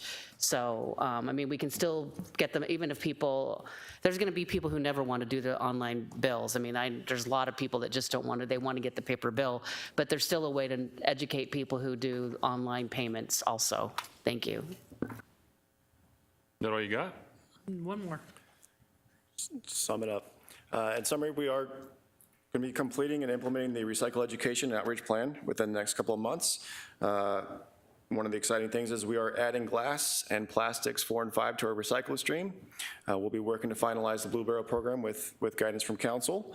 And then we have, we'll be continue to look at and evaluate our retrofit for the MRF and increasing our funding through a supplemental request by $89,000 for education and outreach material. And with that, any questions or comments? Thank you. Thank you, Mayor. Question, multifamily apartments, they don't recycle, or am I incorrect? Are there any recycling programs in multifamily? Mayor and council members, Councilmember Aldama, several years ago, approximately 2015, 2016, I can't remember exactly, state law changed, and those are no longer considered residential homes, they're considered commercial properties. And so we can offer recycling to them, but it's through a commercial service. It's not through our residential programs. That's something the property owner would have to agree with. That's correct. And then the calendars, where does one locate a calendar? Where can they go to get a calendar that was mentioned today, for those who are watching? Yeah, Mayor and council members, Councilmember Aldama, we mailed a lot of them out. If you did not get one or need a replacement, our phone number is 623-930-2600, or you can go on the website, and it's solidwaste@glendaleaz.com, or on the website. We'll be happy to mail you out one. Excellent. Thank you so much. I never do anything. Okay. Thank you. Ms. Bauer, item 2. GESD System of Care Partnership Opportunity. Mayor, members of the council, here to provide staff report on this item is our Director of Community Services, Jean Marino.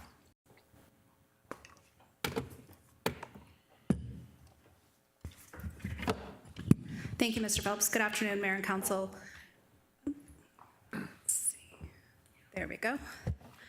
So today's presentation, I am excited to be here today to talk to you about a potential opportunity that we have with the Glendale Elementary School District to join as a partner at their System of Care Center. I'll cover a little bit of background about why we're interested in this, talk a little bit about what the System of Care is and what they do there, talk about a little bit of the benefits, obviously as a partner, and community benefits, and then I will be looking for some consensus direction from the council today. So some of you may recall several years ago, the City of Glendale had a proposed capital project in the budget for about $18 million, $7 million, and it was to provide or to create what we would call a resource center for community services. So essentially, the idea was you co-locate similar types of social service programs and crisis assistance programs in one location so that you can provide an opportunity to provide a complete system of care for an individual who might be experiencing need within the community. So the ability to access multiple types of programs, whether they were city programs or programs offered by nonprofit providers or even by the state. So in the Community Services Department, we offer a variety of these types of programs, and I'll just loosely refer to them as human service and community vitality programs, and you can see them listed here. But essentially, we touch about 8,000 lives annually through our collective programs. These include everything from our housing programs to our homeowner rehab programs, our volunteer services, and so forth. So it's a significant amount of services that we are providing just with city services. We also provide a significant number of referrals to partner organizations who maybe provide a service that we don't currently offer but is identified as a gap for our residents. So some of our current service delivery challenges that we see, I mentioned gaps in services. So we don't currently have a means to invite a partner on site who provides a service that fills a gap for our residents to deliver those services with us at our facilities. And all of our, what we would call wraparound services are pretty much referral based. So I'm talking about for clients that are low income, maybe they need workforce, maybe they need other services that we don't provide, mental health services, counseling services, education, and those types of things. A couple of other things that are challenging for us from a service delivery perspective, and don't get me wrong, we make it work. Our team is a well-oiled machine, and they work with what they have, but we do have inadequate space for client meetings. Obviously, during COVID, we didn't do a lot of in-person client meetings, but in-person client meetings can be an effective tool to really truly understand households' barriers to achieving economic security, as well as to ensuring that they have the ability communication capabilities as well. The other thing that we're a little bit challenged with is we do have some awkward workspaces as well. And on these next few slides, I'm going to show you some of the facilities that we currently work out of. So this slide here shows our Glendale Public Housing Facility. It's been here for a very long time. It was housing units many, many years ago that was converted to office space. So the two pictures there on the right are our public reception area. So you can see it's a very small space, it's not very welcoming, and the public windows where staff speaks to clients in the lobby are very awkwardly shaped. Kind of demonstrates this same space on the staff side. So you can see that picture on the left, those are our two little public service windows.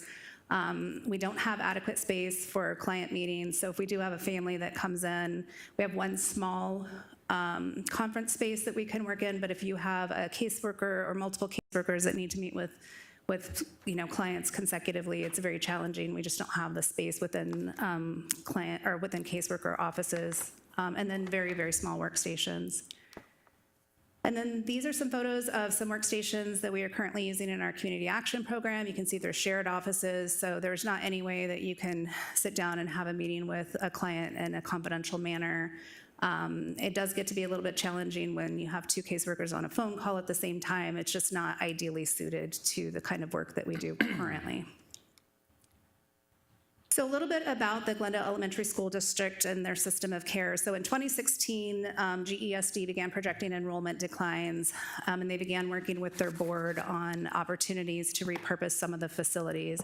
In the last fiscal year, 21-22, they did begin closing schools, but they made the determination so they closed 5 schools, and then they made the determination to repurpose 2 of them, one of which was Coyote Ridge Elementary School.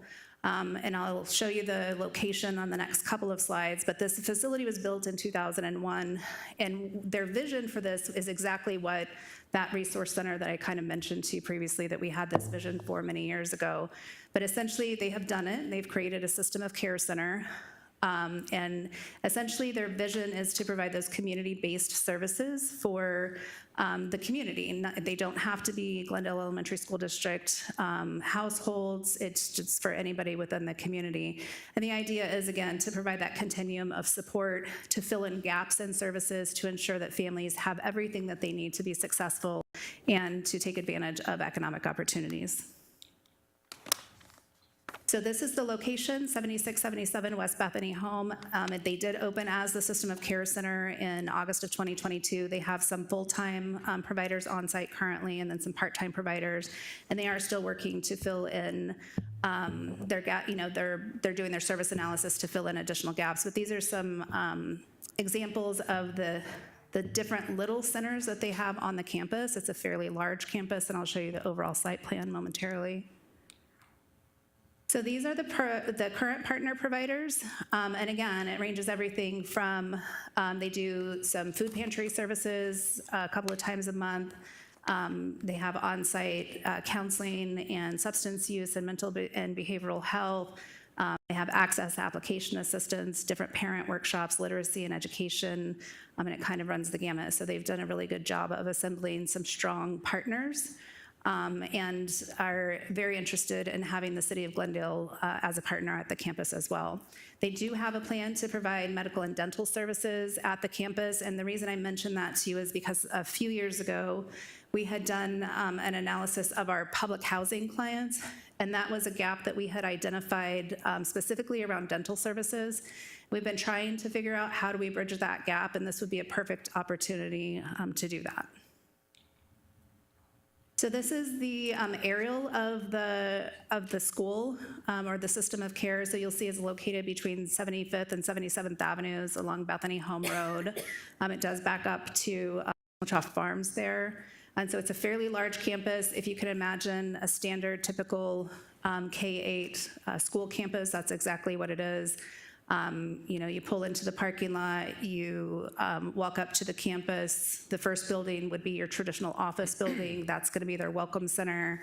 The large square building in the middle is their literacy center, and then the various other types of services throughout.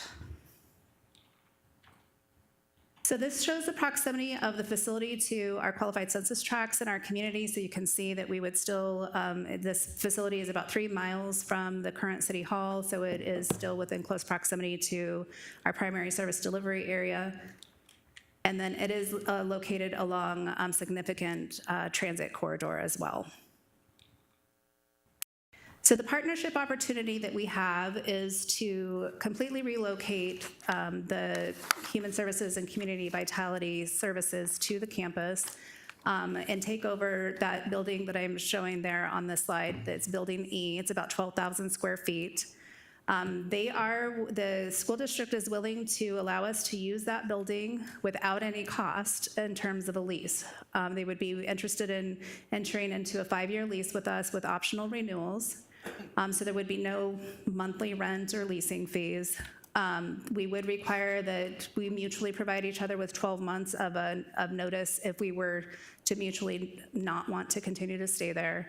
And the only cost to us would be the tenant improvements, any parking improvements, and then our pro rata share of both the utilities and custodial costs. So obviously, there's a wealth of benefits for our community and for our residents. When we look at this opportunity, it really does give us the opportunity to serve a client holistically, even if it's not with services that we provide. So as an example, we have a client that comes in today, they're struggling with rent or utilities. We provide that service, but we also talk to them about, do you need food resources and food services or other nutrition services? And that's a referral. In this scenario, if we were located on campus, we would be able to direct them to other service providers right there on campus, or let them know, hey, come back on Saturday, we're having a food box handout, those types of things. The other thing that's very cool about the campus and that we're pretty excited about is it will give us an opportunity to see other clients that are coming through for other services and participate in those other programs. So I mentioned the food box delivery and things like that. It could be an opportunity for us as a community and as a department to participate in those other activities. So some of our employees could participate in the food box, handouts and those types of things. So this just kind of demonstrates how this particular proposal is aligned to our Tier 2 strategic plan. So you can see I've highlighted some of the intended results that we hope to accomplish when we're successful with our strategic plan, but most specifically, you can see that under our finances, we're really looking at opportunities to bridge service gaps within our community. So whether it's the partnership with other organizations that provide the services or identifying new services that we need to provide. So that's a really big one. Making sure that our services are matching the community needs, and then obviously increasing the accessibility to our programs and services are really big for us. But that decreasing silos is also important because not only do I feel like this will decrease silos within our department, we've done a really good job of doing that, but having everyone located on the same campus will just make us way more effective. We'd have an opportunity to do more cross-training and potentially develop some better career ladders within our department as well. Can you hold up for a second, Councilmember Aldama? Yeah, just before we go any further, because you've already passed these slides, thank you, Mayor. Historically, that building has been not only in the district, but in the census tract where the services are mostly used. And so I'll just go out on a limb now and say that I wish I'd had an opportunity to talk to somebody about this. I doesn't mean because you move it from that location that you still can't target a demographic, but historically that building has been there for years, and I don't think it's ever changed its service model. I mean, you might have added some others, but it's been in that location for many years. Mayor and Councilmember Aldama, when you say the facility, are you talking about? Our facility, the Housing Authority. Oh, so the Housing Authority, yes. So the Housing Authority has operated out of that site. It's at 61st Avenue in Glendale. For several years. It only immediately serves about 50 residents that are nearby that building, and then the other two campuses are located east of 59th Avenue. Okay. I've got some other concerns, but I'm going to wait. But when you demonstrated where it is in proximity to the census tract, it's outside of the tract. It's slightly outside of the tract and not in it where it's been historically and traditionally. I wanted to bring that up, but I have some other stuff later. Mayor and Councilmember Aldama, thank you for bringing that up. The one thing that I would point out is that with our housing programs that are served out of that specific facility, we actually serve about 1,500 to 1,900 clients that are not located at our public housing facilities. So those clients are actually scattered throughout the city.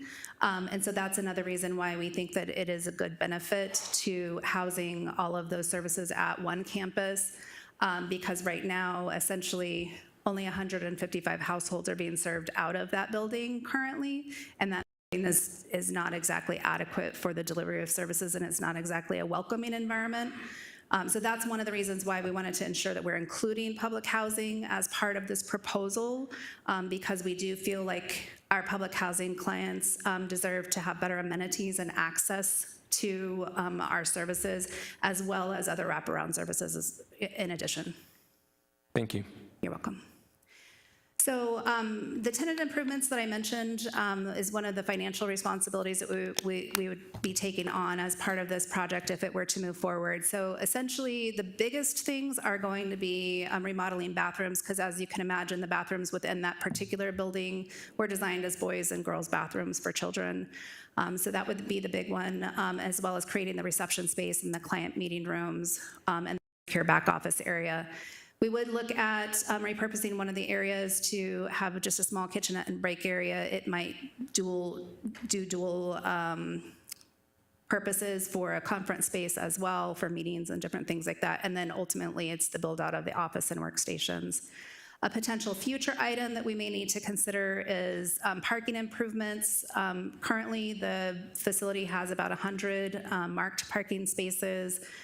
It may need additional parking expansion depending on how the campus grows, but we would also be looking to see if there's an opportunity to provide covered parking and electric vehicle charging, specifically because as our fleet continues to transition to electric vehicles moving forward, we know that that's going to be a need, so we're trying to project that forward. So I wanted to just include on here a process and probable timeframe in the event that council is interested in moving this forward. So essentially what we would do is over the next couple of months, we would complete a concept study of the actual building using an architect and get to a better cost refinement to make sure that the costs that we've projected are actually in line with what can be done in that facility. Identify the funding source, so working with budget and finance to identify, how could we potentially fund this project, and, identify whether or not there might be any grant opportunities that we could go after. We have looked at a couple of grant opportunities, and I think it might be a little challenging, but it's something that we would still continue to look at. And then obviously, if everything kind of penciled out, we got direction today, we feel like we could do the project within the budget that I'm going to talk to you about momentarily, then you would see that come forward as a budget, as part of the final budget for this year. And then between May and August, we would go through the final design, permitting, building, ordering furniture, construction, obviously in the fall, with a proposed December move-in. So as you know, 3 out of the 4 divisions that are proposed to relocate to this facility are located here at City Hall, so we would have to have a continuity of services plan between July and December. And we believe that it can be done with a combination of hoteling space at the different facilities as well as potentially hoteling space at the System of Care Center itself. We've talked to the director about could we have a couple of staff members there during the interim, and then a combination of telecommuting as well. Thank you, Mayor. What does hoteling space mean? So a hoteling space would mean a place where I could go and land. I could book the space, I could go and land, I could take my computer and I could work there for the day or for a certain period of time, but it wouldn't be like my space where I have my cute little things that make me happy around me and files and different things like that. So it's really just a space to where I could go land and work. Opportunity for me to be located in a building to where I can make sure that I can book meeting space and different things like that. So we did. Hold on. Oh, pardon me. Thank you, Mayor. I have a couple of questions. I go back to your arterial, and correct me if I'm wrong, but the 12,000 square foot building that you're proposing is the one farthest away from Bethany Home Road. There are 2 buildings in the back portion, and it would be the left-hand building, is that correct? I'm looking at it, it's the right-hand building. If you're looking at it from, So it's actually, if you're looking at it from Bethany Home, you're correct, it would be the left-hand building. Okay. Now, I don't pretend to be a math genius, so I might have gotten this wrong, and you'll correct me if I'm wrong. But it's 12,000 square feet, and if you multiply that times $5 per square foot, I get $60,000 a year. Is that correct? That would be the monthly cost, so the annual. Monthly cost. Yeah, so your 12,000 square feet times $5 per square foot, that would give you your monthly cost on a lease, and then you'd have to multiply the Because you monthly. didn't say monthly cost anywhere. I made the same mistake when I did. So I assumed it was annual because the only period you refer to is an annual CPI increase. All right, so it's a monthly cost. That makes a lot different. Okay, that makes it the 720. Okay. So out of that $2 million to immediately use to repair the building or to upgrade the building, what is the majority of that cost for? Mayor, Council, and Councilmember Tolman, or excuse me, Vice Mayor Clark, my apologies. These tenant improvements here, so the majority of that $2 million is going to go to those top 4 items, so remodeling the bathrooms, creating the reception space. This is on slide 18. Creating the reception space, creating the client meeting rooms, and securing this back office space. And then those last 4 items are probably going to be the least amount, but they are still going to be cost, which is having that kitchenette and break area, conference space, and then the office and workstations, and ensuring an appropriate records room. Okay, and I guess my last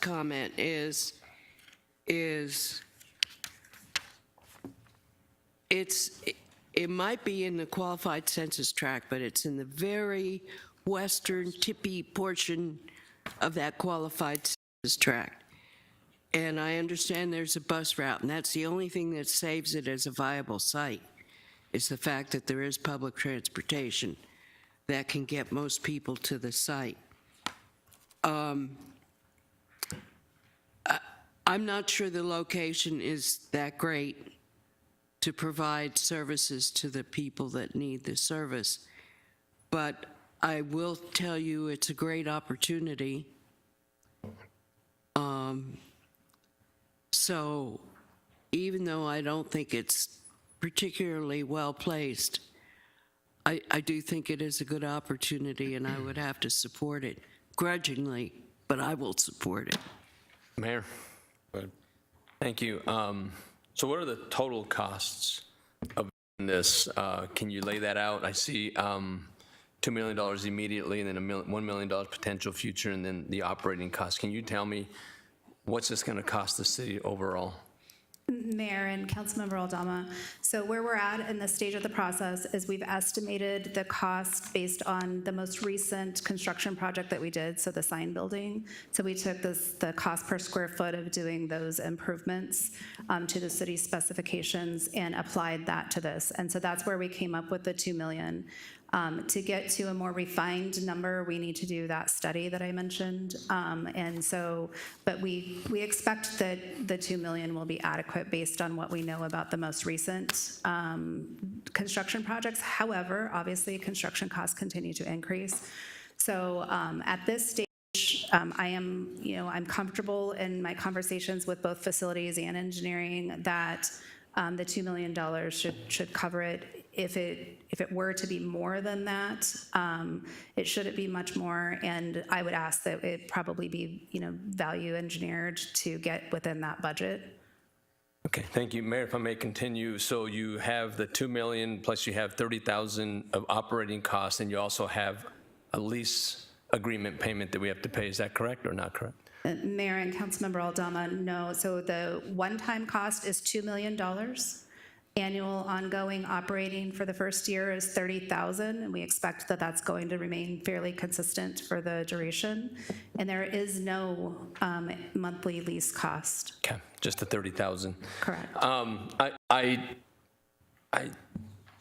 I'll just go out and say that I don't support this right now. I think that an agreement is great. Intergovernmental agreements are great. They work great for the community. And I'm speaking to you, but not of you, I should say. If we were so concerned about our staff that was, just crammed in our building, and it sounds like there may have been a CIP project, we need to put that money into our own building that the city owns. At the end of the day, when we walk away, we don't own anything here. We provided some great services in an agreement. And I don't disagree with the concept. I just don't see us putting $2 million into something that doesn't belong to us. And so I'm not real supportive because of the costs and because when we walk away from this, it's not ours. There's a building there that we could expand on. We could purchase new FF&D on it. For it, we can make it more comfortable. We can expand the building. I don't know what that costs, but I'm sure we can do it with $2 million, and then the operating cost is probably moot because we have operating costs here, but I think the program is great to have an agreement. I'm just not on board right now with spending those kind of dollars. And then where does the $2 million come from? Can anybody answer me that? Exactly where it comes from? Mayor and Councilmember Aldama, so as part of the next steps, if there's consensus to move forward, we would work with Budget and Finance to identify a funding source. I did want to touch on a couple of other things on this slide. If I may just go back. So can the city manager tell me if at all are you proposing to pull the $2 million from the our fund balance? Oh, maybe. Mayor, members of council, Councilmember Aldama, that certainly is a option. We could also explore potentially other grant funding, but to keep the project moving forward, we may propose initially using fund balance and maybe offset that with additional resources. Yeah, I remain where I just mentioned. Thank you. Thank you. Thank you, Mayor. A couple questions. What specifically would we be committing to as far as parking? just says a $1 million placeholder, but there probably would be some kind of terms in the lease as far as what we're, kind of commitment we're making for future parking structure, accommodations, more, there's a lot of, there's vacant land, fields and stuff around there that probably aren't used anymore because it's a school. But what are we would be committed to as far as additional parking? Mayor and Councilmember Tolmachov, so as part of the initial agreement, it's going to depend on whether or not the council wants to set aside $1 million to address parking in the future, and specifically covered parking and EV charging. So my vision would be that we would just have a clause within the facility use agreement that would allow us to do parking improvements, but the parking improvements would have to be mutually agreed upon with the school district, but not necessarily that we're committing to doing those parking improvements. We've had discussions with them about would you be open to X, Y, and Z, and they're a very amenable partner. So we wouldn't be making a commitment as part of the facility use agreement at this time for that future funding. Mayor, Councilmember Tolmachov. Can I have the floor back when he's finished, Mayor? Thank you. Yeah, I just don't want to lose my turn, that's all. I apologize, Councilmember Tolmachov. What I wanted to say is that I asked this to be separated out. What we'd be asking our employees to do if we do a long-term would be to park in the sun.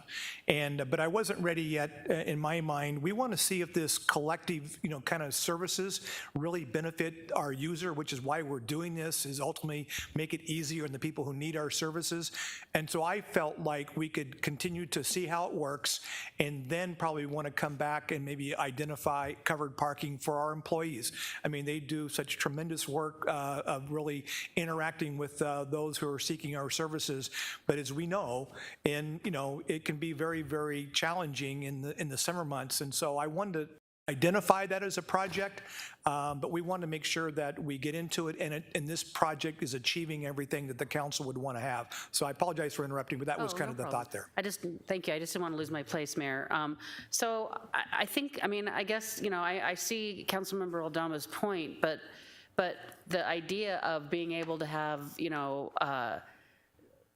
variety, a full menu, basically, essentially, of services that we can offer people without having to provide the campus ourselves, I think is a real benefit to the people who we serve and to the taxpayers. I mean, we, in order to actually, well, it was however many years ago, it was $17-18 million. I'm sure it's quite a bit more than that now if we were to actually try to pursue creating this type of full service, one-stop shop for people. I honestly think this is the way to go. I mean, we're literally going to be sharing utilities, sharing all of those kind of costs. What about, how does it work with sharing liability and things like that? That might be something we'd have to talk about further on down the road, but I don't know. I'd be curious to understand on a campus like that where you've got all these other entities, usually, it's no longer, doesn't belong to the school district anymore, or who still owns the property? Would they be? I just would want to, before we actually fully execute this, I'd want to understand what our liability would be for anybody visiting any of the other offices on the campus. Mayor and Councilmember Tolmachov, so just for clarity, the school district still owns the campus and they're operating it as a system of care. We would be working with the city attorney's office on a facilities use agreement that would address indemnification requirements. Okay, I think it's a great idea. I think it's a really good idea, especially because it's on the transit line. I mean, it's accessible, so. Yeah, I'd just like to point out something, or maybe not point it out, but talk about something. My wife and I, there's a couple families that we currently help that are experiencing some difficulties. Saturday, we had a walk that was basically supporting the blind at Heroes Park that I was asked to come out and speak at. And then immediately after that, we actually went to this school because they have currently right now, I think it's called Mom Market on the Move, I think is what it's called, which people can go there and they can buy produce and things for a reduced cost, rather inexpensive, and you never know what you're going to get. But the people that we're helping, we realize that if we go there, it's our way of helping without burdening ourselves to the point where we struggle. It's one of the things that's offered. But I got to tell you, when I went there, I was delighted that there's a couple city employees that were there. I don't know if they were working that event from the city or if they were just compassionate city employees that were there working. I don't know which, and I didn't ask them.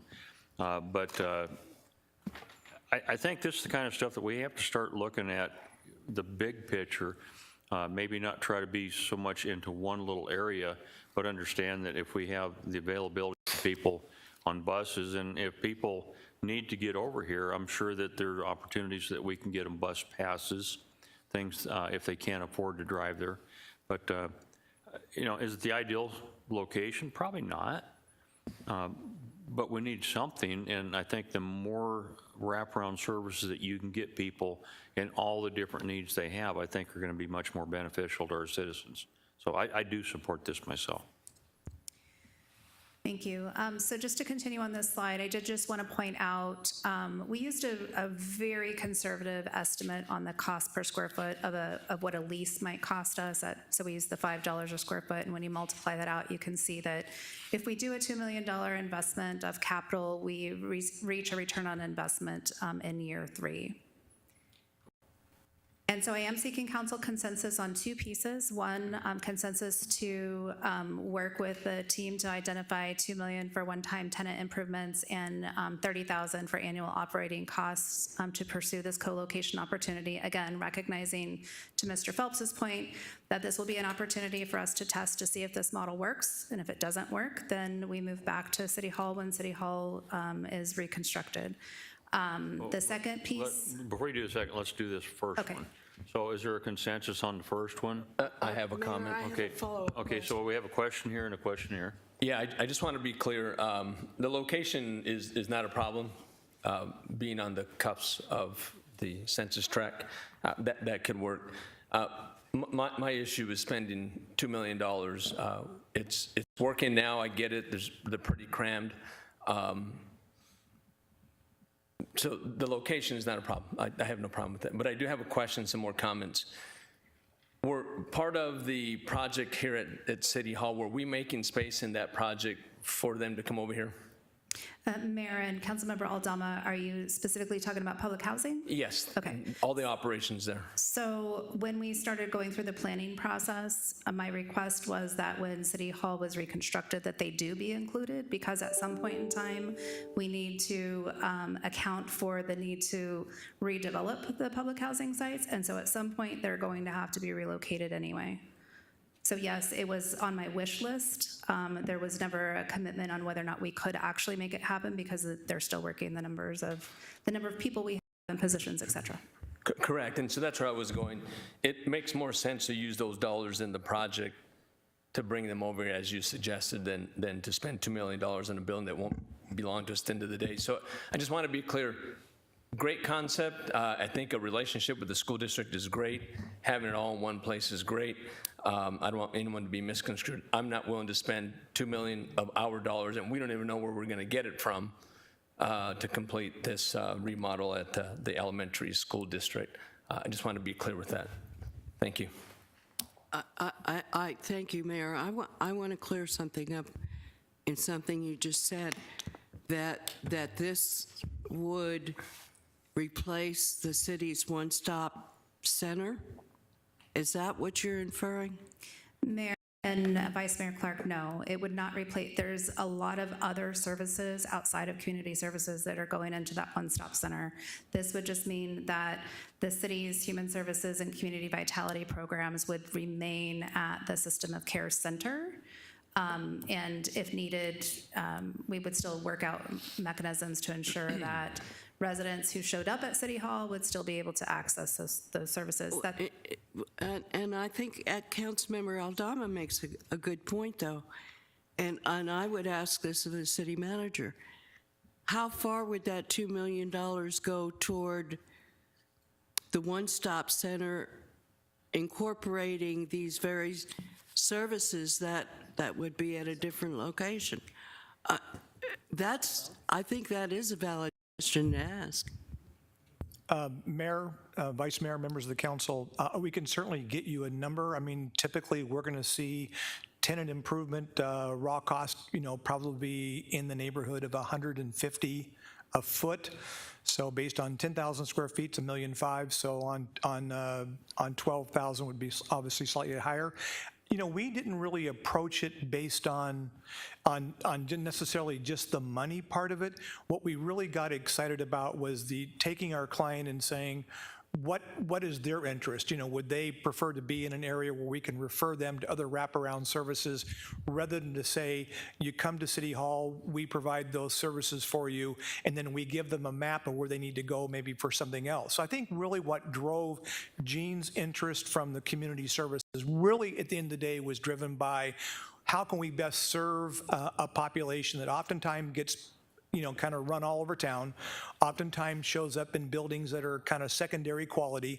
And it's been certainly, for me, and Gene and I have talked about this a lot, is I think how we treat people is a value statement of this city. And I don't think any of us were comfortable with the existing, kind of facility. So we just saw this as an opportunity to upgrade and then be able to say, and if you go back to the slide with all the operating partners on it, is there just so many people, agencies there that we can help walk them down the hall and introduce them and do that. So that's really what drove it, but I can do some financial analysis for you and come back and try to indicate to you what the cost is if we were to relocate all those programs here in City Hall. Yeah, I would just be curious, which is actually a better value for us.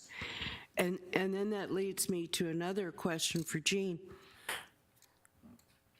What communities, when this one-stop center is created here at City Hall, what community services will be available at this one-stop center at City Hall? Will any community services be available here, or is your intent to move all of them out to 75th Ave? Mayor and Vice Mayor Clark, so the vision would be that two things. One, during COVID, we implemented significant changes to our service delivery model. So you don't physically have to come to any campus to receive our services, right? We can provide, you can do applications online, we can do phone intakes online, we can do document collection online. So you don't physically you're not forced to. If we have a person who does need to get us something and they don't have the ability, we do home visits. So I want to just be clear about that from a service delivery perspective, where we are located won't impact a person's ability to receive whatever services that they're asking of the city.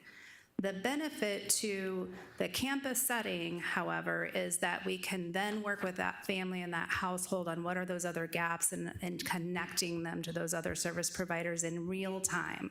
So that's the benefit that you'll get from locating at a campus environment like this that you'll never get out of City Hall, because we're never going to have enough space at City Hall to co-locate other partner programs and services. But you didn't really answer my question. What community services are planned to be offered at our one-stop center here at City Hall? Mayor and Vice Mayor Clark, so currently we have an agreement and an arrangement with the First Floor Customer Service Center that they are trained and skilled to do preliminary entry on our services and clients. So they have basic education and information about the programs and services that we provide, and they would get people into the pipeline for our services, and so that would not change. That's currently what happens today. So I'll just give you an example. Our Community Action Program Office, the finance, the first floor customer service folks that answer the phones, they take all of those phone calls now. That's been in place since probably the beginning of COVID. So those types of seamless service delivery models will continue. So it doesn't matter that it's not my community services staff that's taking that call or greeting that person wherever they land. We're going to get them to the right place. The other thing that I just wanted to point out that I didn't point out earlier, and I apologize, because I think that there might be a perception that this is only about public housing staff, and it's not. So there's a total of 50 employees within the community services divisions that are affected by this proposal, 30 of which are in City Hall currently. So about 20 of them are at the public housing facility. So there's a total of 50 that we're talking about relocating to the campus to provide those comprehensive services. Okay. As I said, I don't oppose this idea. I'm just trying to wrap my head around which is the best way to go. Is the best way to go to really stay centralized at City Hall, or to start creating these satellite offices? And if you think about it, really and truly, City Hall is a lot closer for most of these people than going out to 75th Avenue, if you think about it. It's a better location. Mayor and Vice Mayor Clark, the thing that you will not get, that I don't believe we could ever achieve at the City Hall campus, is co-located services with other service providers that our households, our low-income households need. And that's my professional opinion. I don't think you'll ever achieve that campus vision at City Hall. So really, you're saying the strongest selling point is the use of co-located services in addition to what the city offers. And that's really the rationale for going to a satellite model. Mayor and Vice Mayor Clark, that's correct, because the city can't be expected to provide the whole spectrum of services that a low-income family needs. So it's critical that we have those partners in place to do that, and the campus setting is just an ideal way to deliver those services. Okay, this brings up one final thought. In your presentation, I think you said we tried this once before. Let me see if I can find it on your sheets, so bear with me for a minute. Fiscal year 2018-19, Community Services Resource Center, co-location of city and partner services, ultimately removed from the plan. So it wasn't tried, it's just we didn't do it, correct? Mayor and Vice Mayor Clark, that's correct. It was proposed, the same campus concept, but it's very expensive. And so it was ultimately removed from the plan. What data do we have, or what data is out there that shows that co-locating services is the best model, the best way to go? Mayor and Vice Mayor Clark, there are two examples in our region of communities that have a similar approach to this. Mesa Can, over at the City of Mesa, provides similar types of services in a campus setting, and so does the City of Avondale. Okay. All right, as I said, I'm willing to move forward with this. I just want to know that it is the most cost-effective, viable way to provide the services that these people need. And I just wish we didn't have to invest $2 million. I wish we could do it as a pilot project for a year or two and get some data on how successful or unsuccessful it was in implementing this idea. Then I think a $2 million investment makes a great deal of sense. I'm just worried that there may be better approaches out there that I don't even know about and you don't even know about that would perhaps make more sense for a $2 million investment. Thank you. Yeah, I'm got something, and I'm going to go to the city manager next. You had said, if I heard you correctly, that after the investment in the money, it was approximately 3 years before more or less a break-even point. Is that correct? Yes. Mayor, that's correct. And you're proposing a 5-year deal with the school system, with an option that we can get out with a year's notice, or they can kick us out within a year's notice. Mutual agreement. Mayor, that's correct. I know that sounds kind of abusive, but anyway, so undeniable, nobody can deny this at all. The need's there, and it only looks like it's going to get worse. And if anybody denies that, then obviously they're not paying a lot of attention. I know the work that I've done over the years, having availability that, and I've used that expression many times, the wraparound service makes such a big difference. There are people that get frustrated, and I've witnessed it right here at City Hall, where people come in and they get frustrated because they thought they were coming in for one thing, find out it's not here, it's somewhere else. And so we want to help folks. We want to identify the problems, get them the help they need as quick as possible, and allow them to get back to as close to a normal life as possible, or at least in achieving a normal life, successful life. So Again, I do support this.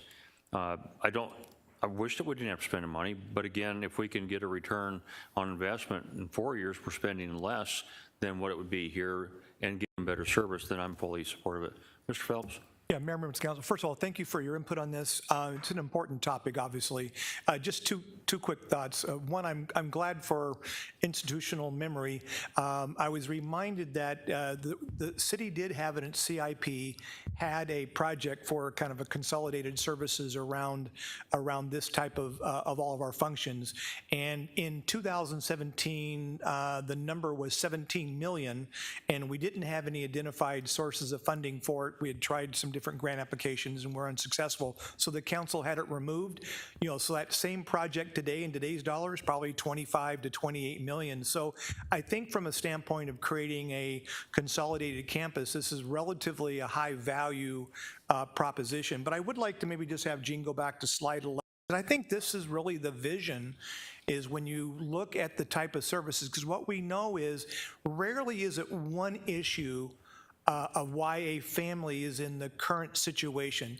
Oftentimes it's a multitude of things. And so to be able to, for example, to say within this campus that a parent can get literacy classes for their children, or to attend parent workshops, and we already have service providers, that's what their mission is, or to be able to offer health and nutrition programs and even food distribution, they will be co-located there.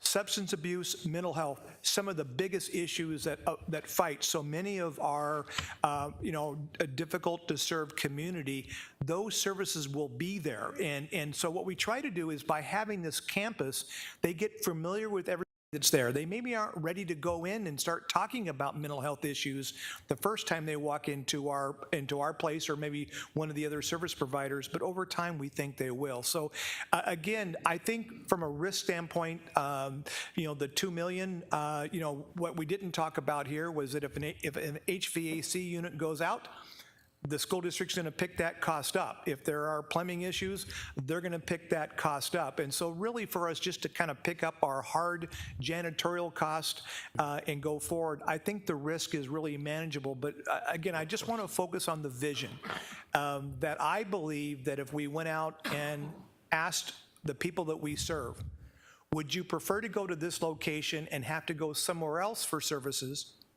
Or would you like to go to a campus where we can introduce you to variety of passionate not-for-profits that have, that provide these services? I think the question, becomes really simple. I think they're going to say that would be their preference. So again, but I appreciate all the input on this. What we would do is just with kind of general consensus this afternoon is we'll work now with Budget and Finance to see what are the opportunities for funding this, and then as we develop our budget, we can come back and have more specific conversation on that. Mayor. Go ahead. Thank you. Apologize if I missed it, but has consideration been given to expanding the Gus route to get over to this facility? Mayor and Councilmember Turner, that is a conversation that I've started having with transportation. However, the big issue with transportation right now is the continuation of the transportation sales tax. So I believe that once that is determined at the regional level, then we can begin to have more discussions. Is it possible that we would have transportation vouchers that could be used with a cab company or other providers, that should somebody come to City Hall and be needed services, that we wouldn't have to tell them, well, you got to get on the 59 bus down to Bethany Home Road and then take that out, that we could direct transport? Mayor and Councilmember Turner, we regularly refer our clients to services provided by transportation, including Dial-A-Ride. Many of our services are probably eligible for either Dial-A-Ride or other transportation programs. And yes, we do have some flexible funding where we can provide bus passes. But our partners most definitely have funding to provide bus passes as well. So yes, I don't see that the transportation barrier, if someone shows up at City Hall and needs to get to the campus, is going to be so significant that we can't find a way to bridge it. Mayor, if I could, I was speaking not about the bus, but to be able to directly get a client from City Hall to the service center directly. do we have that opportunity existing? And would you be plugging it into the program in the future, either at our expense or with our partners? How do we get them there without having them jump through hoops? Mayor and Councilmember Turner, we have not done a recent survey of our clients, but just anecdotally, what we visually see when people are showing up to the City Hall campus currently, they're showing up traditionally in their own vehicles. There are some clients that are mobility impacted and do need those services. But yes, we will find a way to ensure that we're getting clients from the City Hall campus to the System of Care campus if it does become a problem. Okay, well, because being on the Bethany Home Road bus line was such a strong selling point, I thought perhaps that meant we had a lot of people come by bus. But if we don't, then maybe it's not that big a concern. Thank you. Thank you, Mayor. Yeah, just my last comment is the services that are being provided, these are the services that are being provided right now from GESD at the old schoolhouse. They're being provided. People are getting this, even those who come to Glendale City Hall. They're aware of this. They're getting these programs. So it sounds like we're saying that, they're not getting them. They are. And I'm one that supports every program here. And heck, I was a recipient of programs just like this when I was a young man with my mother. So I know how important they are. But we're talking about 2 miles away. And I was going to ask for data that demonstrates that those who have arrived at City Hall have no transportation to get down there, but you just said most of them are coming in their own vehicles. So I don't think that for $2+ million that we're going to miss a big group of people that can't get from City Hall to the new location. Something that's dear to my heart that all of these services are available for people at one place, but again, I don't even know where we're getting $2 million plus the operations costs. Thank you. All right, so I guess first question, is there a consensus on the first portion? If I could. How does this impact our relationship with the Norton Ramsey, what we're doing with that empowerment center now? Will that shift, if you shift our staff from down here over to there, what would the impact of that be? Mayor and Councilmember Tolmachov, there won't be any impact currently if we have somebody that shows up at City Hall for services that are delivered through the Norton and Ramsey Empowerment Center. We will direct them to that center. Because of our communication and education that we have done, most people are accessing those services directly at the center or calling the 24/7 number directly, or if they call us first, then we're calling and getting them connected directly. So I don't envision that there would be any impact. Those services would still stay at the Norton and Ramsey Empowerment Center. If we did encounter a family who was homeless, we also still have the ability to case manage them in collaboration with Norton and Ramsey Empowerment Center without having to send them down to the campus. Okay, Mayor, and one more question then.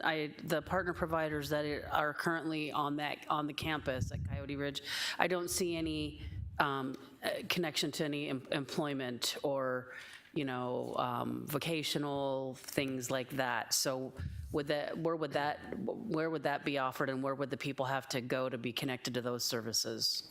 Mayor and Councilmember Tolmachov, I'm just looking over the list, and Youth Force, obviously it's kind of a niche program, but that is a training and workforce development program that's currently operating, it looks like 2 days a week on the campus.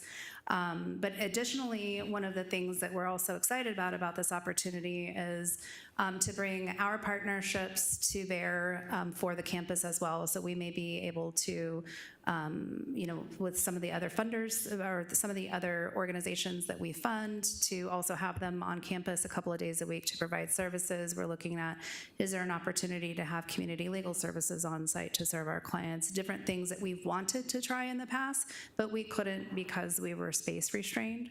So I believe that this list of providers that you see is going to continue to grow and morph over time, and really ensure that we're providing and filling all of those gaps. Ms. Moreno, I can't even remember how many years ago it's been, probably 7 years ago. I was able to get the Director of Veteran Services at the time to have a temporary veteran service employee to come in to talk to veterans to help them out with the needs. Two of the issues that they had, one was space. Space was horrible. Very, very difficult for them to operate out of it. Really hard to interview somebody without the whole world hearing. And I know that that was a problem, and they expressed that to me many times. But the other side of it was the fact that veterans would need multiple services, but they were coming in here for that one thing, and then they were told that they had to go other places to get other services. So again, this allows the opportunity where maybe Veteran Services would come back and reopen an office, whether it's 1 day a week or 2 days a week, but help veterans. Is there other things that they have talked with you about that they want to enlarge the campus and bring more services to? Because you haven't really talked about that. Mayor, yes. So we've had lots of conversations with them and understanding, okay, what service providers are they currently going after?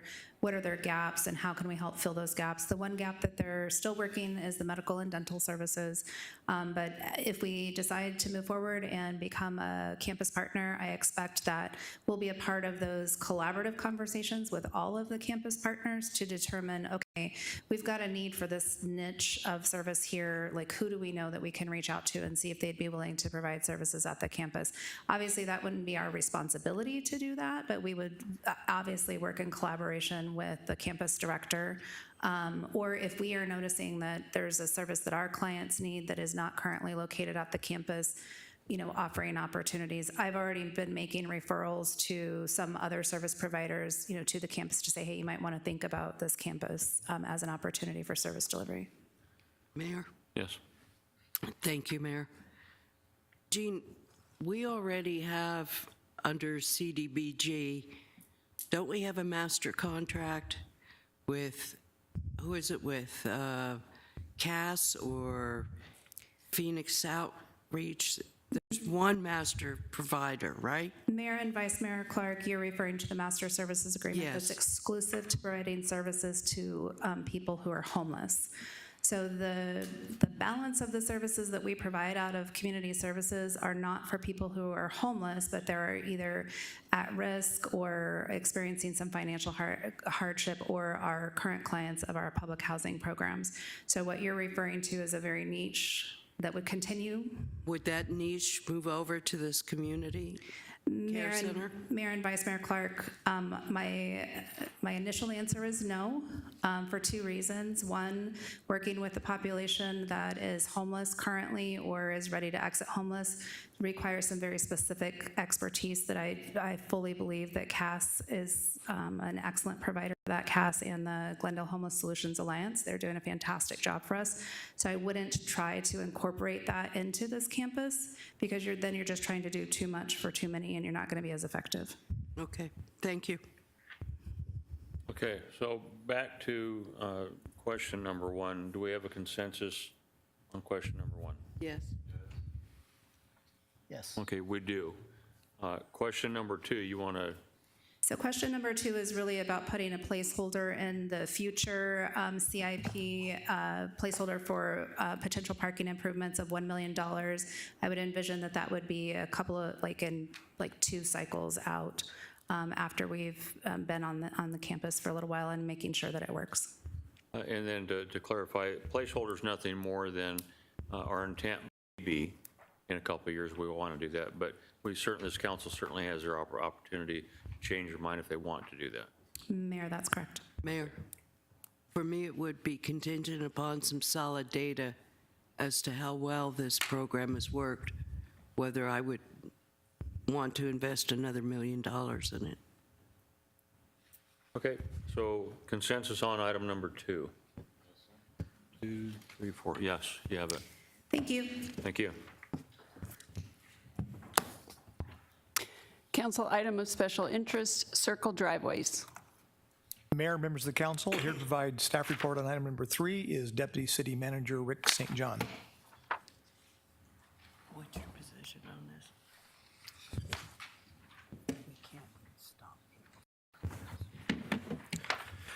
Good afternoon, Mayor, members of the council. This is in response to Councilmember Turner's council item of special interest related to circular drives, and specifically talking about whether people should be allowed to park on circle drives, specifically on R1 zoned properties. So that would not include any rural residential or RR properties, suburban residential SR properties, agricultural zone properties, or properties with a PRD or PAD overlay.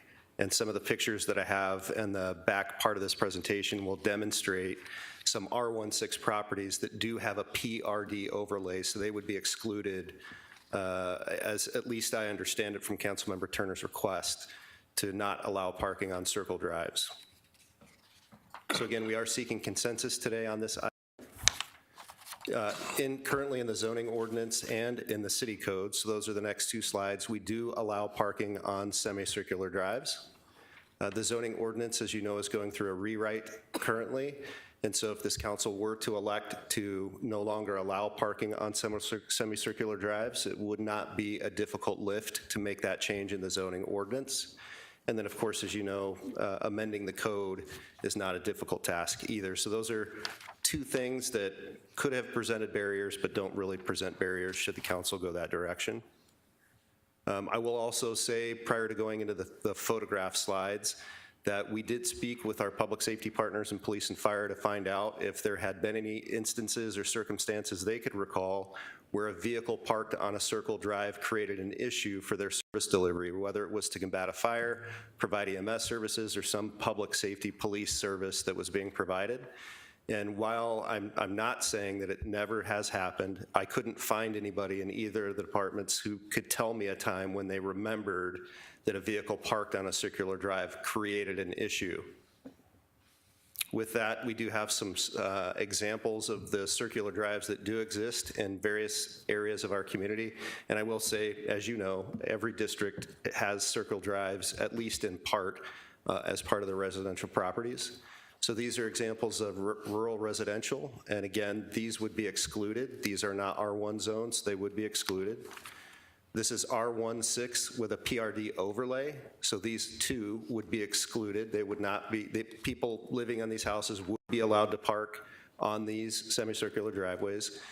Another example of PRD overlay, and these are R16 on 59th Avenue, I believe just north of Northern, where many of the residents have difficulty entering onto 59th Avenue.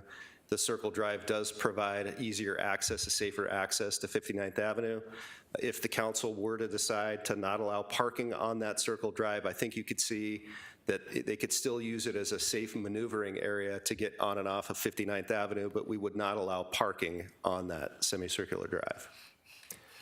And these are just some other examples of the R16 zoning that exists in our community where circle drives are a part of the front yard landscape and often used for parking. And with that, I'll open for any questions the council may have and discussion. Yeah, thank you, Mr. James. Is Mr. Bowling here? Yeah, yes, sir, he's here. If he'd come up to the podium.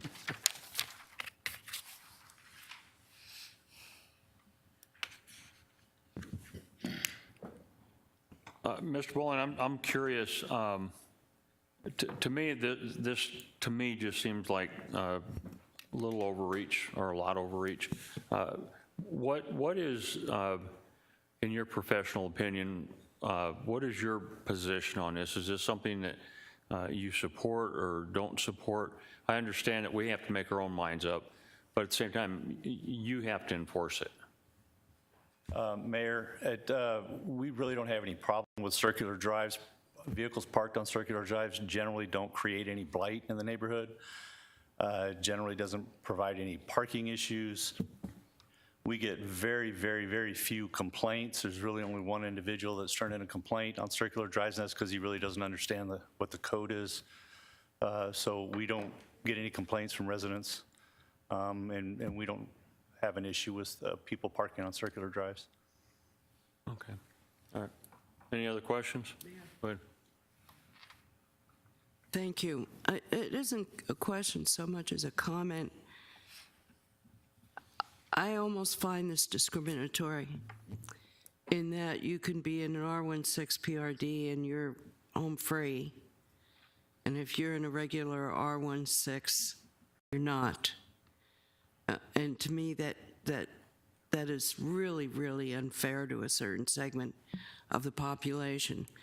Rather, is there any way possible for the city to craft an ordinance that speaks to people parking in front of their front doors, which I have seen people do in circular driveways? Is there any way that the city could craft an ordinance that was specific, saying you can't park within, I have no idea of distance, so I'm just going to throw out a number, 25 or 50 feet of your front door? Mayor, Vice Mayor Clark, I know there's a section of the code that speaks to semicircular parking must occur within some minimum distance of that primary entrance to the dwelling unit. Yeah, because I think that is a safety hazard. I really do. Mayor, Vice Mayor, I would look to the city attorney. I know that we've had at least one ADA complaint from a resident that we were enforcing on a front yard parking component of what they were doing, and had to create an exception for that person because of ADA. That would be my only and primary concern, I would say. Because I'm not forbidding them from using the rest of their circular driveway, but I just think that that area in front of that front door area should be clear. What if emergency services needed to get in there and there's a vehicle? And Mayor, Vice Mayor, that's why I tried to articulate that in speaking with our current public safety partners and people that have been doing that job for a number of years, I'm not aware of any instances where a car parked on a circular drive created an issue. Not to say that it hasn't happened or that it couldn't happen, but I couldn't find anybody that recalled a circumstance where that did happen. Okay. I just think that it's not a safe practice, but I cannot support this as it's currently written. I think it's too discriminatory. Go ahead, Dan. Go ahead. Turner? You, yeah. Oh, thank you, Mayor. So a few things always. For one, I think that there's confusion about our code. I'm not sure that the one person who complains more than anyone else is actually wrong. In fact, I think he's probably right. I think if we read the code, it's easy to see why, in fact, he might be. But also, as far as the issue about fire safety and making sure that the front of the building is accessible or not having vehicles run into the building, that all came from staff in the code committee meetings, to my recollection. We asked why, and that's what staff told us. So that's what I'm operating under, and that's what that citizen who was also on that committee is probably operating under.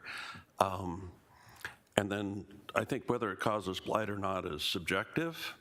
I happen to believe it does cause blight. I think it has a blighting influence on our neighborhoods. So that's why it's of concern to me. But if we look at page 3 of the slideshow, which is the easiest, but it's also in the staff presentation, C4, it says circular driveways, similar circulation may be permitted so long as, within the front yard, so long as no long-term residential parking occupies such circular drive.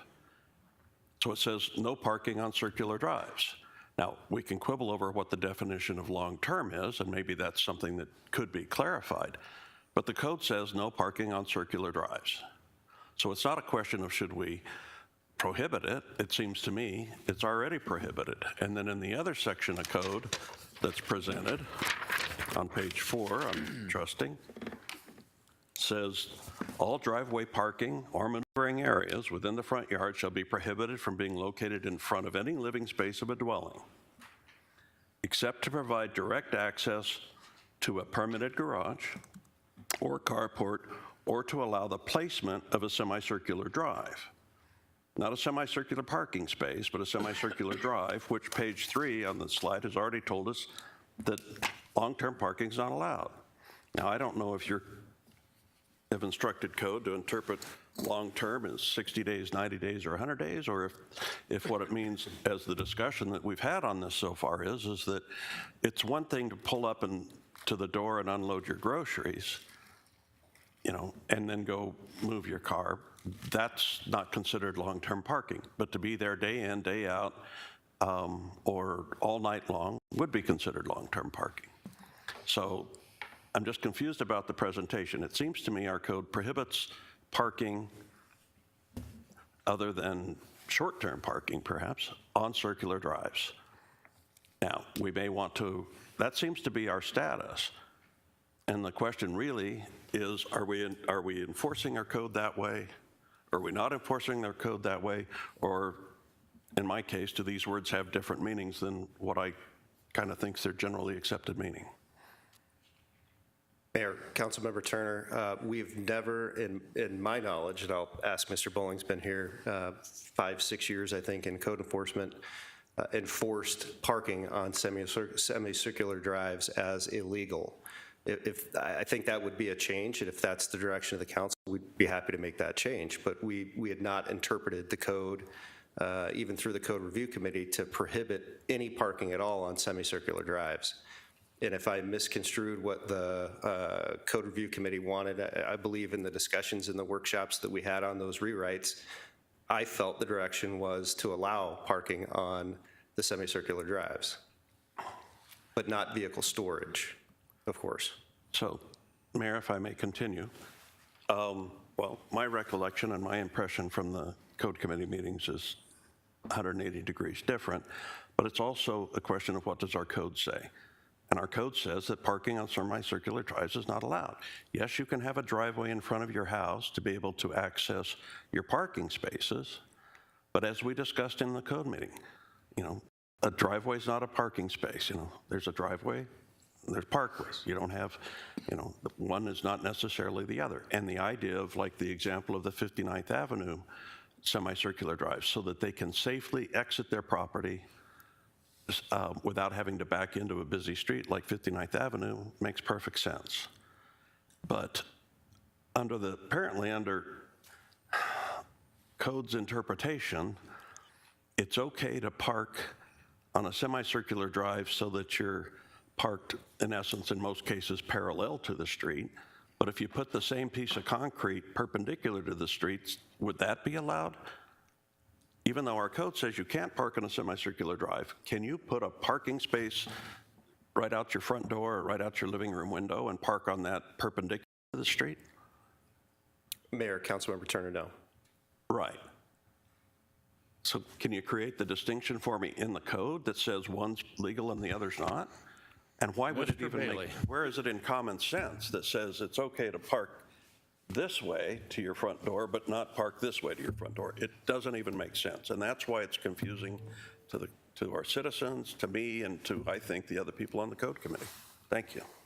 Mayor and Council, if I may, just to clarify, and so that when we're having these discussions, it's strictly about the code, because we do allow and we do approve housing units that allow for parking perpendicular to a front door and perpendicular to a street. It's generally, though, in a PAD, a PRD, or in some other, the accepted areas. So just, I want to make sure everybody understands that, and that's part of the challenge I think that we all face here, is the clarity that we're trying to accomplish when there's so many diverse products that exist in the city.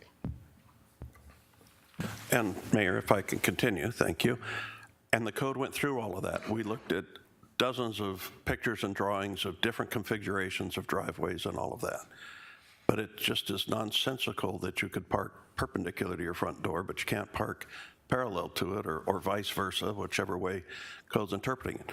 It seems, and I mean, somebody explain it to me. If section C4 doesn't say that resident parking on a semicircular drive is illegal, then, am I missing a word in there? Is there a double negative or something? I don't understand.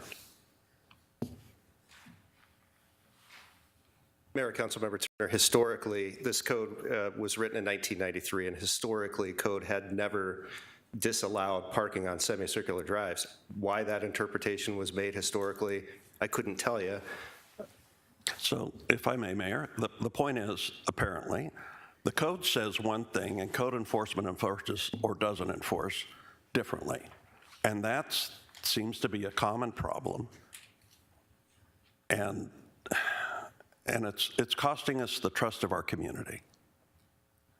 okay? It's costing us the trust of our community, and some of the community, myself included, happens to think parking in your front yard does create blight. It does detract from the neighborhood value and the residential appearance of your neighborhood. And therefore, I think that we should follow our code the way it's written. Now, if we want to make an exception to the code for large lots or something else, then let some other council member propose that. All I'm proposing is we follow the code the way it's written, and the code says no parking on semicircular driveways. Mayor? Mr. Miller. Thank you. I want to shed a little bit of light on the Code Committee. We did, in fact, issue out of the Code Committee a recommendation to not allow parking on circular driveways. However, when it came to this council decided to scratch that thought. So indeed, Councilmember Turner is correct.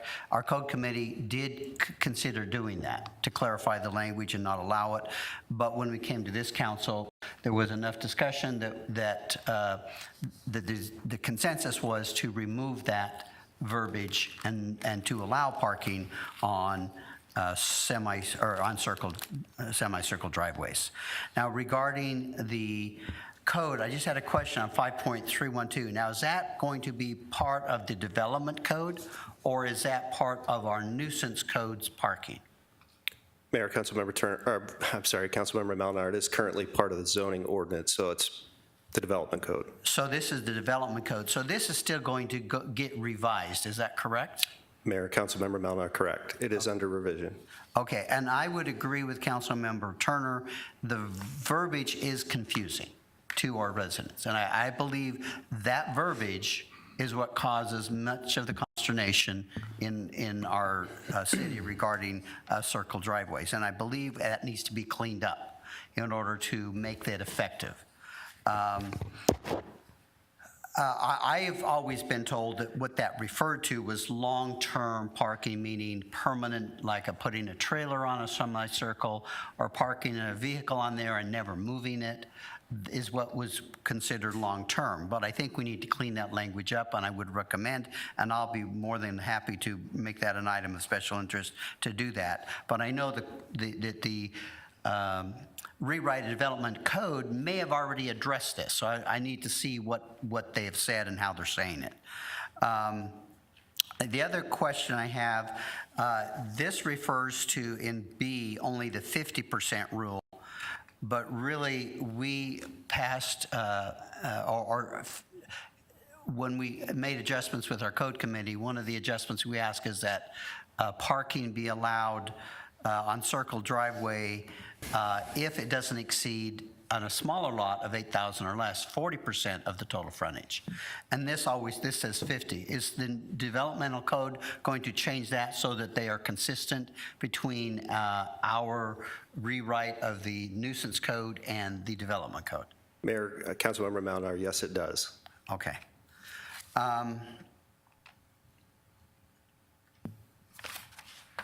The other question I had has to do with, so basically, under our current code, we passed several more restrictive code regarding parking, one of which was you can only have one vehicle per 400 square feet of your property.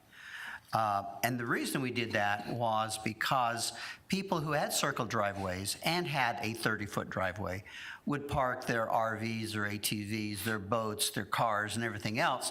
And we'd go there and we'd say, well, everything's licensed, everything's legal. It's all legal to do that. And I believe is blight. That is what we consider blight. And so we fixed that by eliminating the ability of any to park as many as you want. Now they are restricted, and I believe code is enforcing that as far as the number of vehicles that can be parked on a front parking spaces, including circle driveway. So I believe the concern of parking on a circle driveway is diminished somewhat because of the additional rules that we have put in place. And at this point in time, I don't find it necessary to change the the circle driveway, prohibiting circle driveway parking, because we have enough other rules. However, I do believe, and concur with Councilmember Turner, that we need to clarify this language so there is not any inconsistency in the way that it is written, because it is written inconsistent to how we enforce. And I believe we need to do something to ensure that that is correct. With that, I'd just like to add that I know that there are exceptions to, let's say a person does have a circle driveway and they exceed the 40% or 50% rule, we tell them they can't park on it. But I know there's exceptions if they were to have a holiday party or if they were to have a birthday party, that we're not going to go cite a person for parking rather than on the street. They park their guests on their circle driveway. Is that correct? Mayor, Councilmember Melnar, yes. Okay, very good. With that, then I would recommend not taking any action on or consensus on giving consensus on removing the ability of people parking on semicircle driveways, but to ensure that we have some sort of clarification in the language as the development code is put together, and as that comes back to council, that is clarified, and that the clarification in the language of the development code matches to the nuisance codes that we are currently have already passed. Thank you. Thank you, Mayor. The photos that you have in the presentation, the ones that are allowable, those driveways were built as per design of that home, so City of Glendale approved it and that was okay. They can park there, you've already said that. The homes that you showed, they can't. So if a driveway was not built with the home, you can't park there already. That's code. Correct or not correct? Mayor, Councilmember Aldama, that's not been the interpretation since 1993. So again, you go back to what you said to Councilman Turner. You don't know why that hasn't been, but you've been consistent in enforcing that it's allowable. Correct. But I don't even know how we do that because you can prove that that driveway wasn't designed with that home, and you've done that because we've had that conversation, but you still allow them to park there. I don't see how we do that. The code is pretty clear. If it violates any of the parameters already in code, why would you allow it? That driveway is not allowed to be there. And I think that's part of the issue. Mayor, Councilmember Aldama, if I could offer the rewrite from the consultant that was presented as a result of the Code Review Committee's work to this council is the language that was adopted by this council. And it had been interpreted, not by code, but by everyone that had a piece in helping to create this language, that parking on, temporary parking, I should say, on semicircular drives would be allowed. That's my recollection. Is that in writing anywhere? Do we have that? Because I've heard the same thing, but I've not seen anything in writing that as such. Mayor, Councilmember Aldama, it's in the code. I have it presented on the slide, but as Councilmember Turner pointed out, it's not clear, and it seems to suggest that parking on a semicircular drive would not be allowed. Okay, and then as it sits right now, you can't park in front of the doorway, correct? Mayor, Councilmember Aldama, there are a number of different variations of garage placements within properties. Some properties have a garage adjacent to on either side of the front door, and there's driveway that exists, and people park in between those two parking garages, if you will. There are other circumstances in mobile home parks, for example, where the driveway is adjacent to the primary entrance, I should say the carport, and driveway are adjacent to the primary entrance of the dwelling unit. But in general terms, as you're speaking, no, we don't allow people to park directly in front of their front door. And that's enforced today on a circular driveway? Mayor, Councilmember Aldama, on normal driveways. So some people extend their driveways inward towards the dwelling unit of the home and try to park on that strip of new and improved driveway, and we do not allow that. So let me ask you a question to you and your staff there. Today is to eliminate parking completely. Mayor, Councilmember Aldama, yes. Okay. What do you need to start enforcing? If you feel like you are, that's great. Does this proposal today help code, and does it bring less or eliminate blight from our communities by doing what's proposed here? So Mayor, Councilmember Aldama, I won't speak to the blight issue. That I believe that Councilmember Turner is correct in stating that that is a council decision on whether it creates blight. Okay. My personal opinion doesn't matter. What we would get out of today is clarity from the council on exactly what this council wants enforced. If we don't want to allow any parking on a circular drive other than to temporarily remove some property from you to take it inside, or for an ADA aspect, I would say, then if council provides that clarity, we will enforce that. And if you, so I don't know how you determine it. So if I'm parked on the circular driveway and you pull up and you knock on my door, I'm gonna tell you, I'm just dropping out my groceries. You're gonna go away. Mayor, Councilmember Aldama, I think if we saw consistent behavior, we would begin to build a case that they're not just simply dropping off property, that they're using it as a parking space on the property. And then what would your, thank you, and what would your plan be if we go to just eliminate parking on circle? How would you, on a regular basis, enforce that and be successful? So Mayor, Councilmember Aldama, we have just created a new trifold pamphlet that we anticipate being able to provide to the community that explains everything about where you can park on a residential property. We would make the adjustments and educate the community, specifically paying attention to residential properties that had a semicircular drive, to let them know that that could only be used for maneuvering, using that language with some stipulation that if you're dropping off your grandmother who's in a wheelchair or has other, some other person in your family with a disability that needed direct access to the home, that would be allowed, but the car would need to be moved immediately after that person exited. Or if you're dropping off groceries, to your point, once the groceries are in the home, the car would need to be moved. We would just do that education, and if people were not in compliance, then we would go through our process of serving notices of violations and eventually a citation. So thank you for a couple of questions, Mayor. If that circular driveway exceeds the 50%, then is that driveway illegal? Mayor, Councilmember Aldama, whether it's 40 or 50%, depending on the size of the lot, 8,000 or greater, smaller, then we are enforcing that currently. So then it would be illegal to park on the circular driveway, so we just need to continue to enforce that. So I don't know why this would help if you should already be citing people for that. Mayor, Councilmember Aldama, not all circle drives cause the property to exceed either the 40 or 50%. Okay. You'd have to measure that and what have you. And then our code states that there is no parking in front of a living space, period, at all, whatsoever. Mayor, Councilmember Aldama, the language of the code is up on the PowerPoint presentation right now, and there's an exception for the placement of a semicircular drive.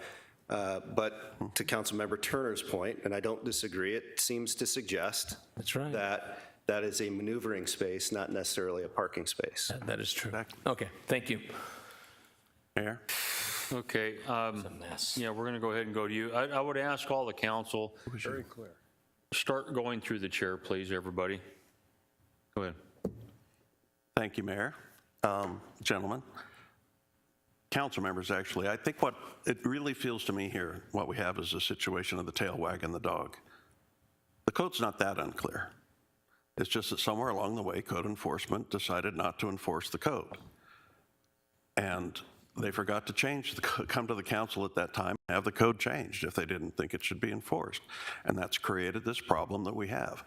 And having been in the code committee meetings, I don't think I missed the one, when it was talked about, well, parking on the circular drive temporary, it was examples like for groceries or unloading a passenger or something like that, that were the examples as given as to, when code would be granting some leeway on it.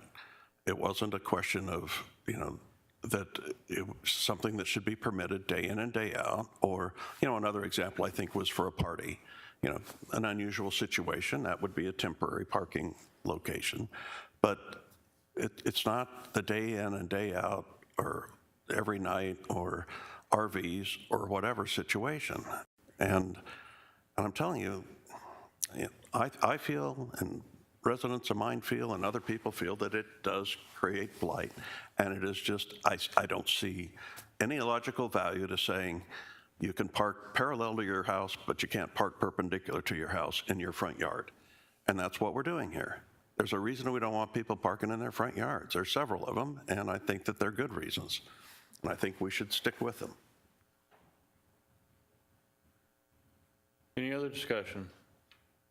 I'm going to ask if there is a consensus not to move forward. That's what I thought I was hearing, so we'll go that direction first. Mayor. Go ahead. So your call for consensus, I want to be clear, is to leave code the way it is and enforce it appropriately. Is that correct?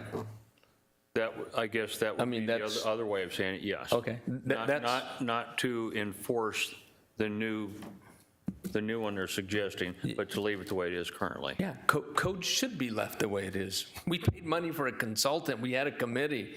We have to enforce it. And what you said is correct. Not personally how I want to do it or the way you want to do it, the way code says it. The problem is that we have interpretations from everybody and it doesn't happen. Our staff shouldn't be putting the personal twist on it. I'm not saying they are. This is what I'm tired of. I'm tired of hearing residents, constituents say that code is not being followed, and then I look at some of the data they sent me, and it's true, it's not. And then I see staffs and say, yeah, it is. So my vote is to leave code the way it is and follow it to the T and enforce it. And our attorney can help and whoever else can help, but that's what has to happen. And we need to put this thing to rest, and we have bigger things that we need to be dealing with, but certainly I value our constituents, and the right thing needs to be done. If that's the right thing today, then start enforcing it correctly. If not, we're going to have another issue, and we're going to be back here again. I don't want to be back here again for parking.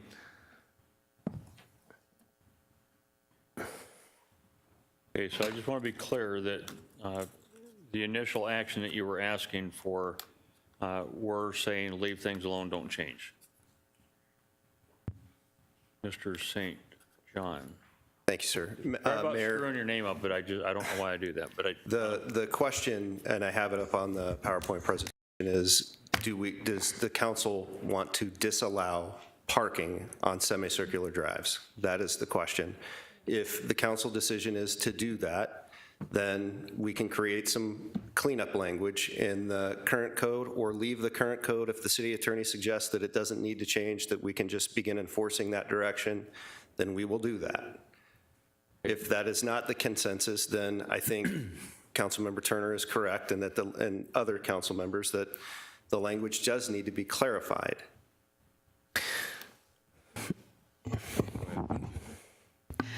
I need some Tylenol.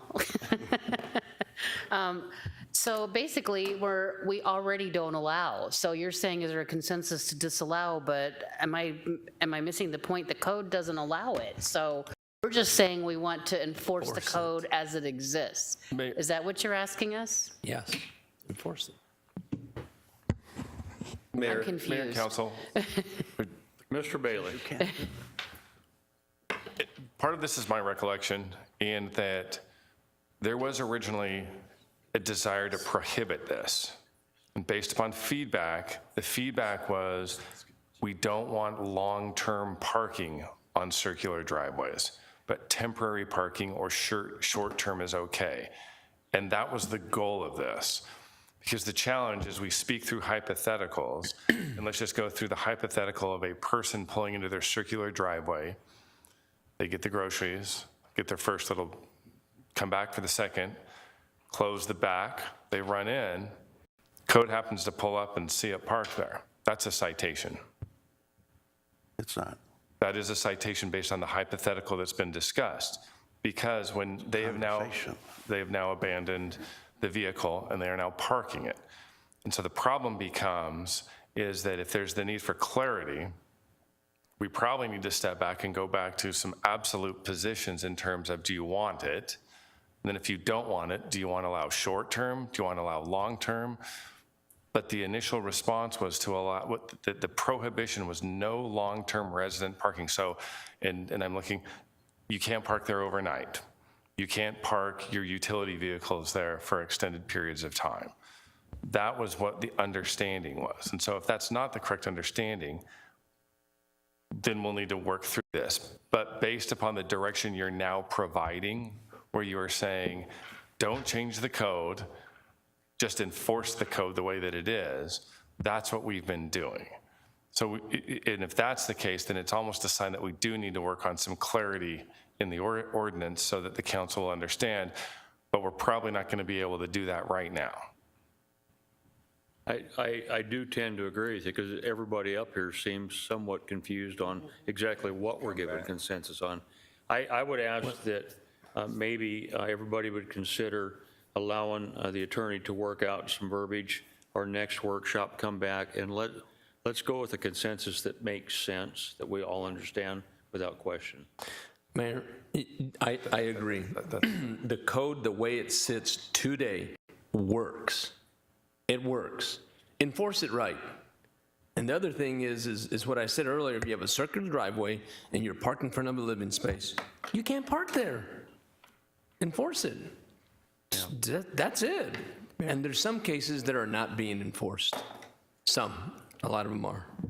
I'm not for changing the code because it works. It just needs to be enforced. If these two gentlemen leave the city, the next people that come in need to follow the code. That's it. You don't have to do anything else. And so if taking a pause for the city attorney to get some clarity, then that's great, but it's still going to end up with the same result.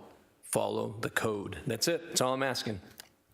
And I guess I disagree in the sense that the perception of the code right now, your perception is different than others, which is why the attorney really does need to come up with some verbiage that makes sense to all of us. Then you agree with me. I agree that I don't agree. Go ahead. Mayor, I think, let me see if I can put some arms around this. First question I'd want to ask the council is do we want the policy to be absolutely under zero exception? No. Zero exception, you cannot park on a driveway. Because the current zone ordinance would kind of imply that. So the first question we need for consensus from four of you is to say, absolutely under no condition, not for 2 minutes, not for 10 seconds, not for dropping your grandmother off, absolutely under no condition, unless you're just moving the car through there, can you park a car on your circle parking lot. If there's four of you that say that, we can begin interpreting that and doing that. I'm not sure I've heard that from everybody. And then, let's just assume for a second, let's assume that that's not what you're saying. Under no condition, you're saying under certain conditions, we think people should be able to park on a circle driveway. Then that direction is important to be given to the city attorney, because then he can anticipate what those exceptions are. I just haven't heard necessarily, is it, because we can enforce anything. I mean, and I know that the team will do this.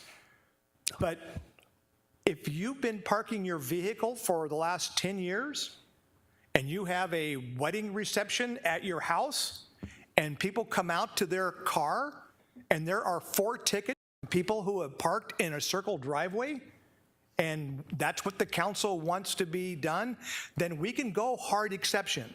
Under no exception.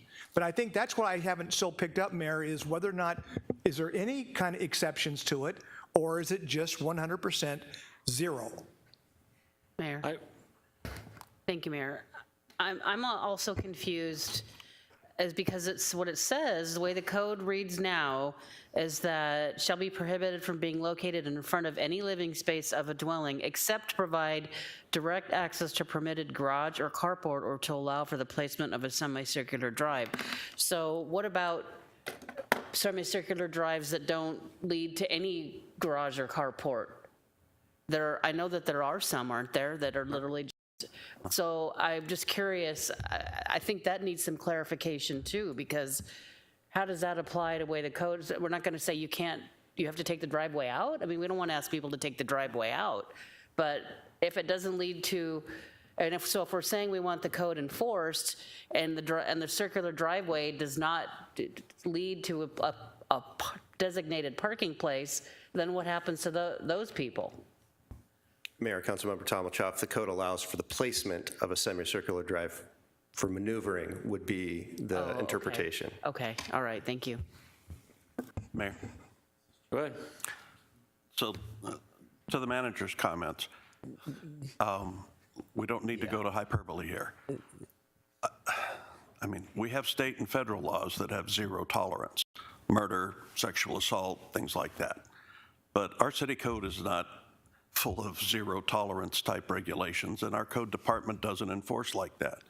You know, you don't get a citation because you happen to have a car parked on your Circle Drive. It's an opportunity for the code enforcement officer to view, is this a consistent situation or not?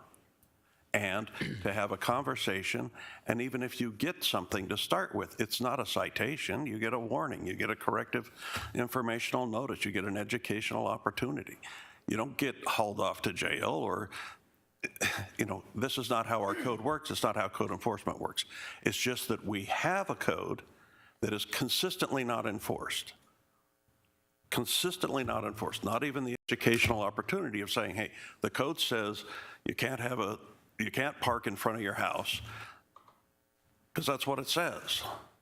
You can have a semicircular drive, you know, but you can't park on it, or you can have it if it leads to a parking space and you park in the parking space. Those are the good common sense, and that's the way code should be enforcing it. But the code isn't that unclear. We might want to distinguish what's long-term versus short-term or temporary, but, you know, I don't think even that's that unclear. You know?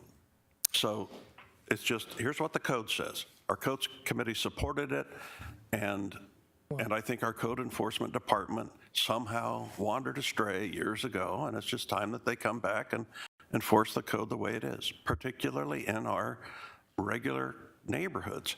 You know, you want to get into, you know, acre lots or custom homes or PRDs and you know, that are designed with those, you know, with that, you know, then I'm just trying to save and improve and maintain our regular neighborhoods, and to provide some logic to this, that, you know, if it's wrong to park straight aiming at your house, why is it better if you're not? Mayor. Yeah, Mr. Phelps. That's fine. Mayor, members of the council, again, I wasn't saying we would issue a citation, Councilmember Turner. What you said. That's what you said. But eventually, if what we need to understand is, are we taking a very hard and fast interpretation so that when we do talk to the property owner and they ask the question, for example, Mr. Code Enforcer, can I at least park my car here and get my grandmother into the house? Now, if we are going to go by the current code, we would say, no, ma'am, or no, sir. You're not allowed to even park your car here temporarily, so in the future, please don't do it. I mean, we can take that approach. What I'm trying to say is, are there any exceptions to allowing somebody to park in a circular drive? If so, we probably need to define what a temporary, temporary use would be. Otherwise, we won't cite them the first time. We never do that in code enforcement. But at some point, we would have the conversation if they asked, can I not just park in the circular driveway to unload groceries? If we apply the code, what I'm hearing some interpreting as being, we would say, no, you're not allowed to park the vehicle at any time, under any exception, and we would try to educate them. We wouldn't go out and cite them the first time through. But at some point, if they continued to do it, we could be issuing a citation to a home that's parked in the front circular drive, escorting their grandmother into the house. Technically, we would be able to issue them a code and not be in violation of our code. And that's all we're trying to, are there exceptions, all we're asking for. All right, thank you. Mr. Aldama's next. Thank you, Mayor. I appreciate it. Circular driveways are allowed on properties what size and above? Mayor, Councilmember Aldama, any size currently. Yeah, not 12,000. Mr. Aldama, will you go through the chair, please? Well, I already did. Every time. Has the floor. Mayor, may I? Please. Thank you. Proceed. Mayor, Councilmember Aldama, regardless of the size of the lot, the code allows for the placement of a semicircular drive. Do I need to go back to you? I'm sorry, excuse me, Mayor, Councilmember Aldama, I need to add, provided you're in compliance with all other aspects of the code. So that would be the 40-50% rule or the number of vehicles allowed on the front of the residence. Got it. Now, to the city manager's comments, I'm a little confused because not everybody has a circular driveway. Not everybody does. Most of the properties we're talking about are probably in my district, and those weren't built with the home. So the fact that if someone's having a party, I think that's great. Code enforcement gets called, they come out, hey, we understand you're having a party, just you can't continue to park there. Well, 3 houses down, they're having a party and they don't have a circular drive. Where do you think they park? They park wherever they can in the public roadway. So it's almost an exception for those who have a driveway of a home that they bought or rented, they can park there. So again, I don't believe we need to change the code. Leave the code the way it is, but enforce it.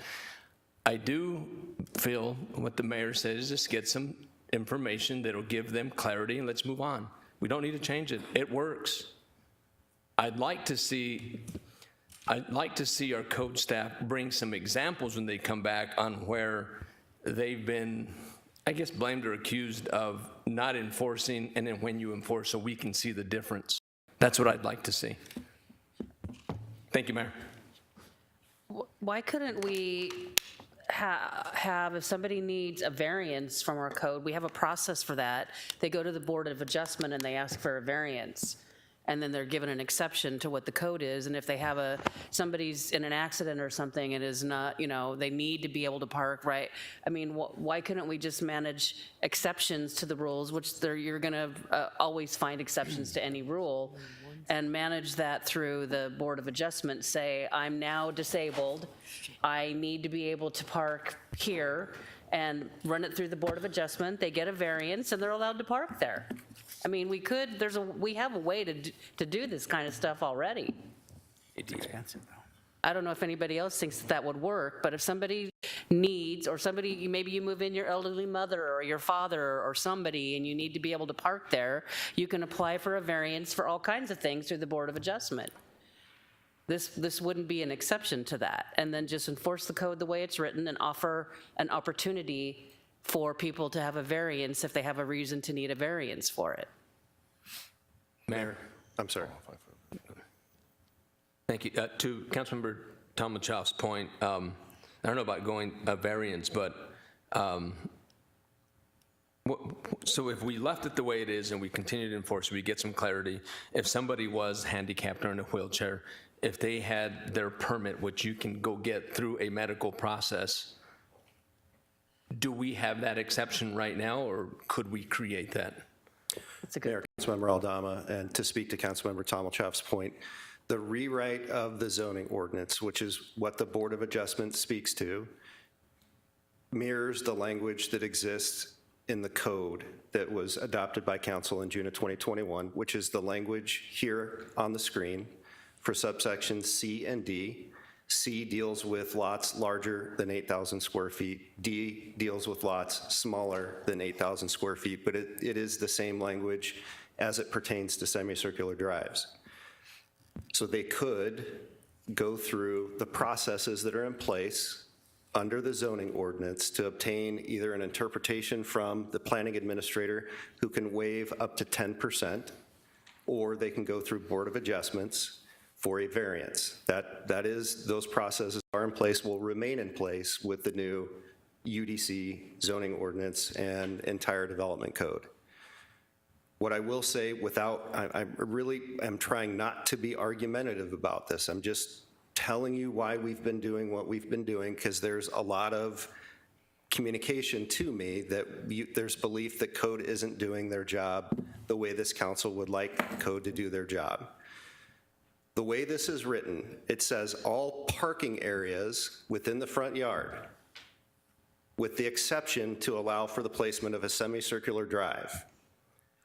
In the court system, that is easily interpreted to mean that somebody can park on a semicircular drive. That would need to be cleaned up for court purposes should this council elect to only allow parking on semicircular drives under specific temporary circumstances or for ADA reasons. Okay, thank you. There you go. Mr. Bailey. Would the council be open to, and as I understand the discussion, if I don't understand it, it's not the first time, but let me know, is that, and keeping in mind, we're talking about exceptions because the proposal is an absolute proposal. Would it be appropriate to return with the council with some greater clarity with the meaning of long-term resident parking, what that means, because that's currently in the code, and what may be temporary and/or ADR? Would that not work? Mayor, if I may, Mr. Bailey, the portion of the zoning ordinance that refers to long-term parking will no longer exist in the new UDC. It is already eliminated from the UDC.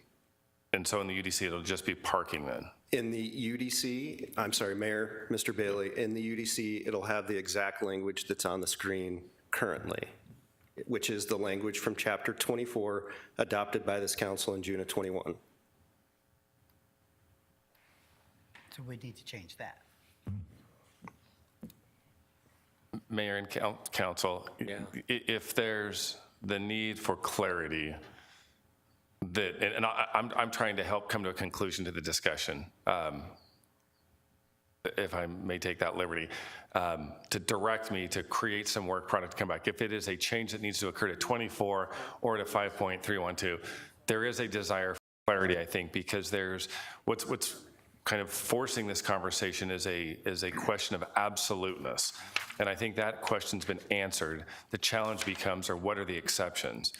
And we could go through various hypotheticals this afternoon and we'll never come to a conclusion unless there's the opportunity to sit down and create some general definitions and or circumstances, which would include ADA and or what it means by long-term parking or something of that sort.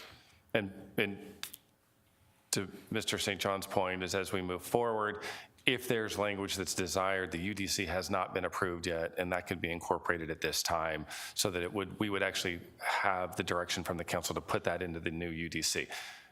If that could provide some clarity, I'd like to offer that to the council at this time. I don't disagree with you at all. I would rather that we all make a decision based off of good information instead of us all assuming that we know what it means. I think that's a danger right now, and I don't see this as a rush. I think we got a couple weeks to fix this and do it right. Is there support with the council to put this off, to give Mr. Bailey a chance to get us better verbiage? Okay, so with that, we're tabled, or extended, or whatever you want to call it. If you'll just go to the next item, thank you. Okay. Downtown campus. We're not getting that time back either. It's just, it's gone. Downtown campus reinvestment project update. Good afternoon, Mayor, members of the council. I'd like to give you update number 9 on our DCRP project. Again, just to kind of walk you through quickly on the things I think that have changed. So again, just a reminder, we had 6 buildings that were part of the continuity of operations plan. We've provided you as well with kind of a schedule, and I want to address some of the issues of what's changed on the schedule component of it. So with regards to the sign building, we are now complete with this project.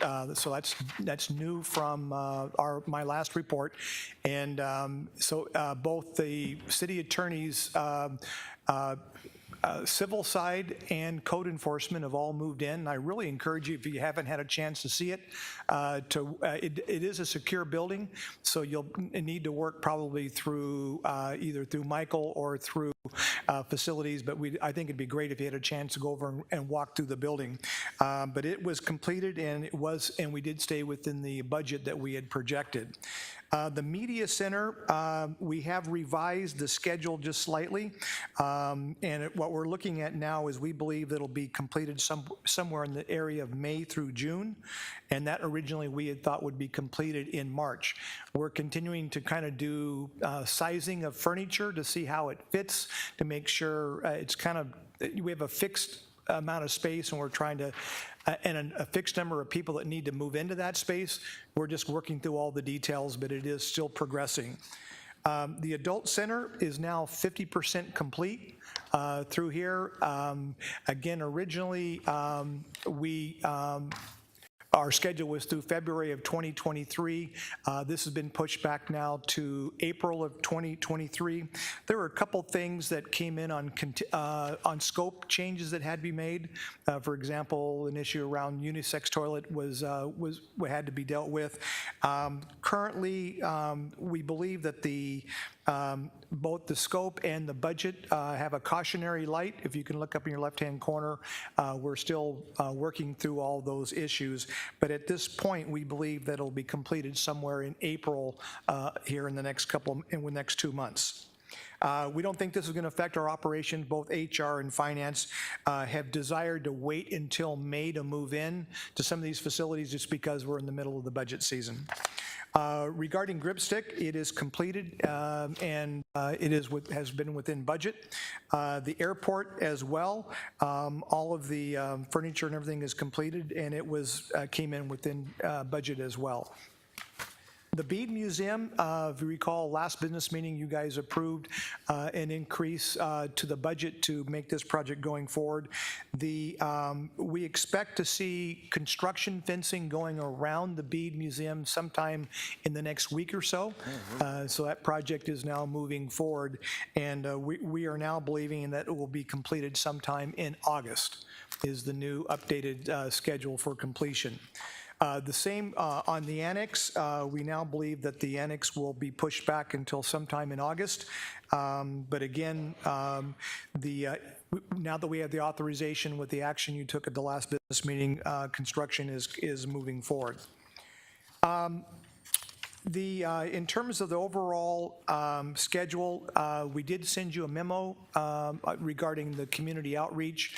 One of the things that we did is we took the schematic and the design and bifurcated those out so that when we reach out not only to you, but to the community, we'll talk first from a schematic perspective, and then we'll also deal with design. So we've added another series of meetings, not only for you, but also with the community that's there. We are actively going through the schematic side for the main building, and we will be, our next scheduled meeting is, for the community, is March 15th. And we'll be having some individual meetings to get input from the council members coming up as well.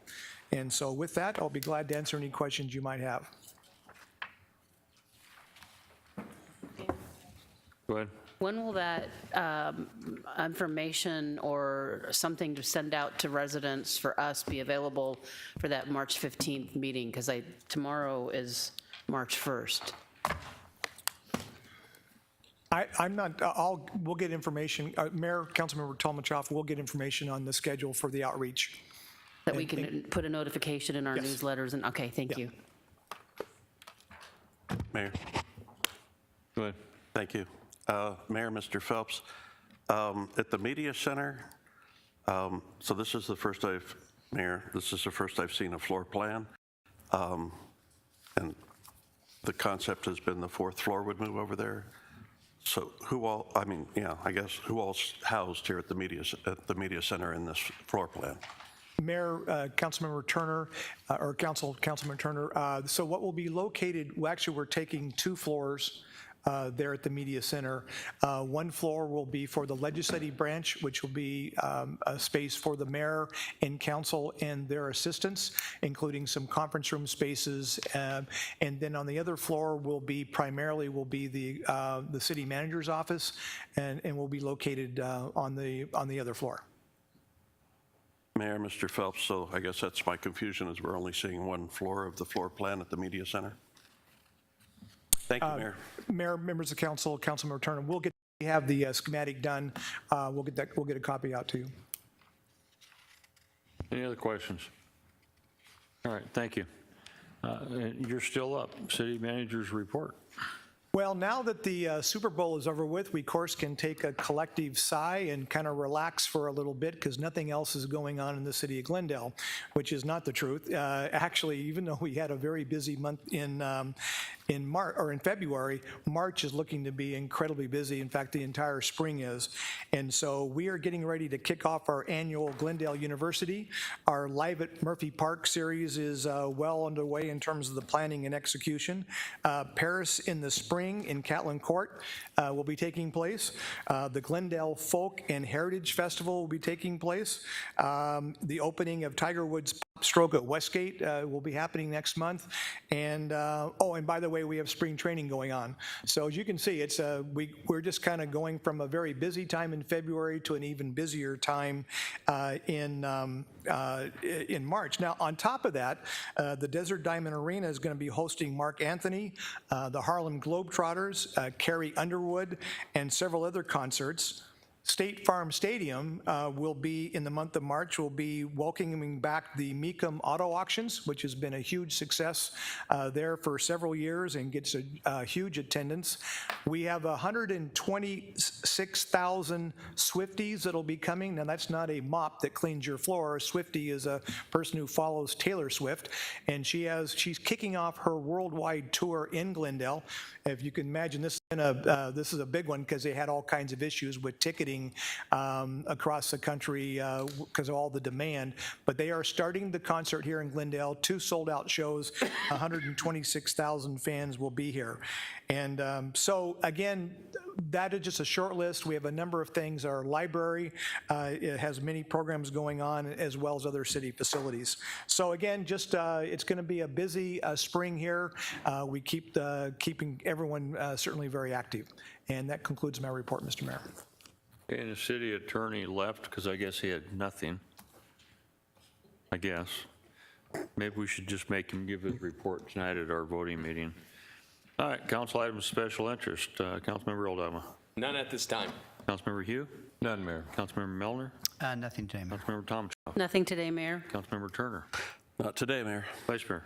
Nothing today, Mayor. This is a new record, nothing for myself. We need executive session.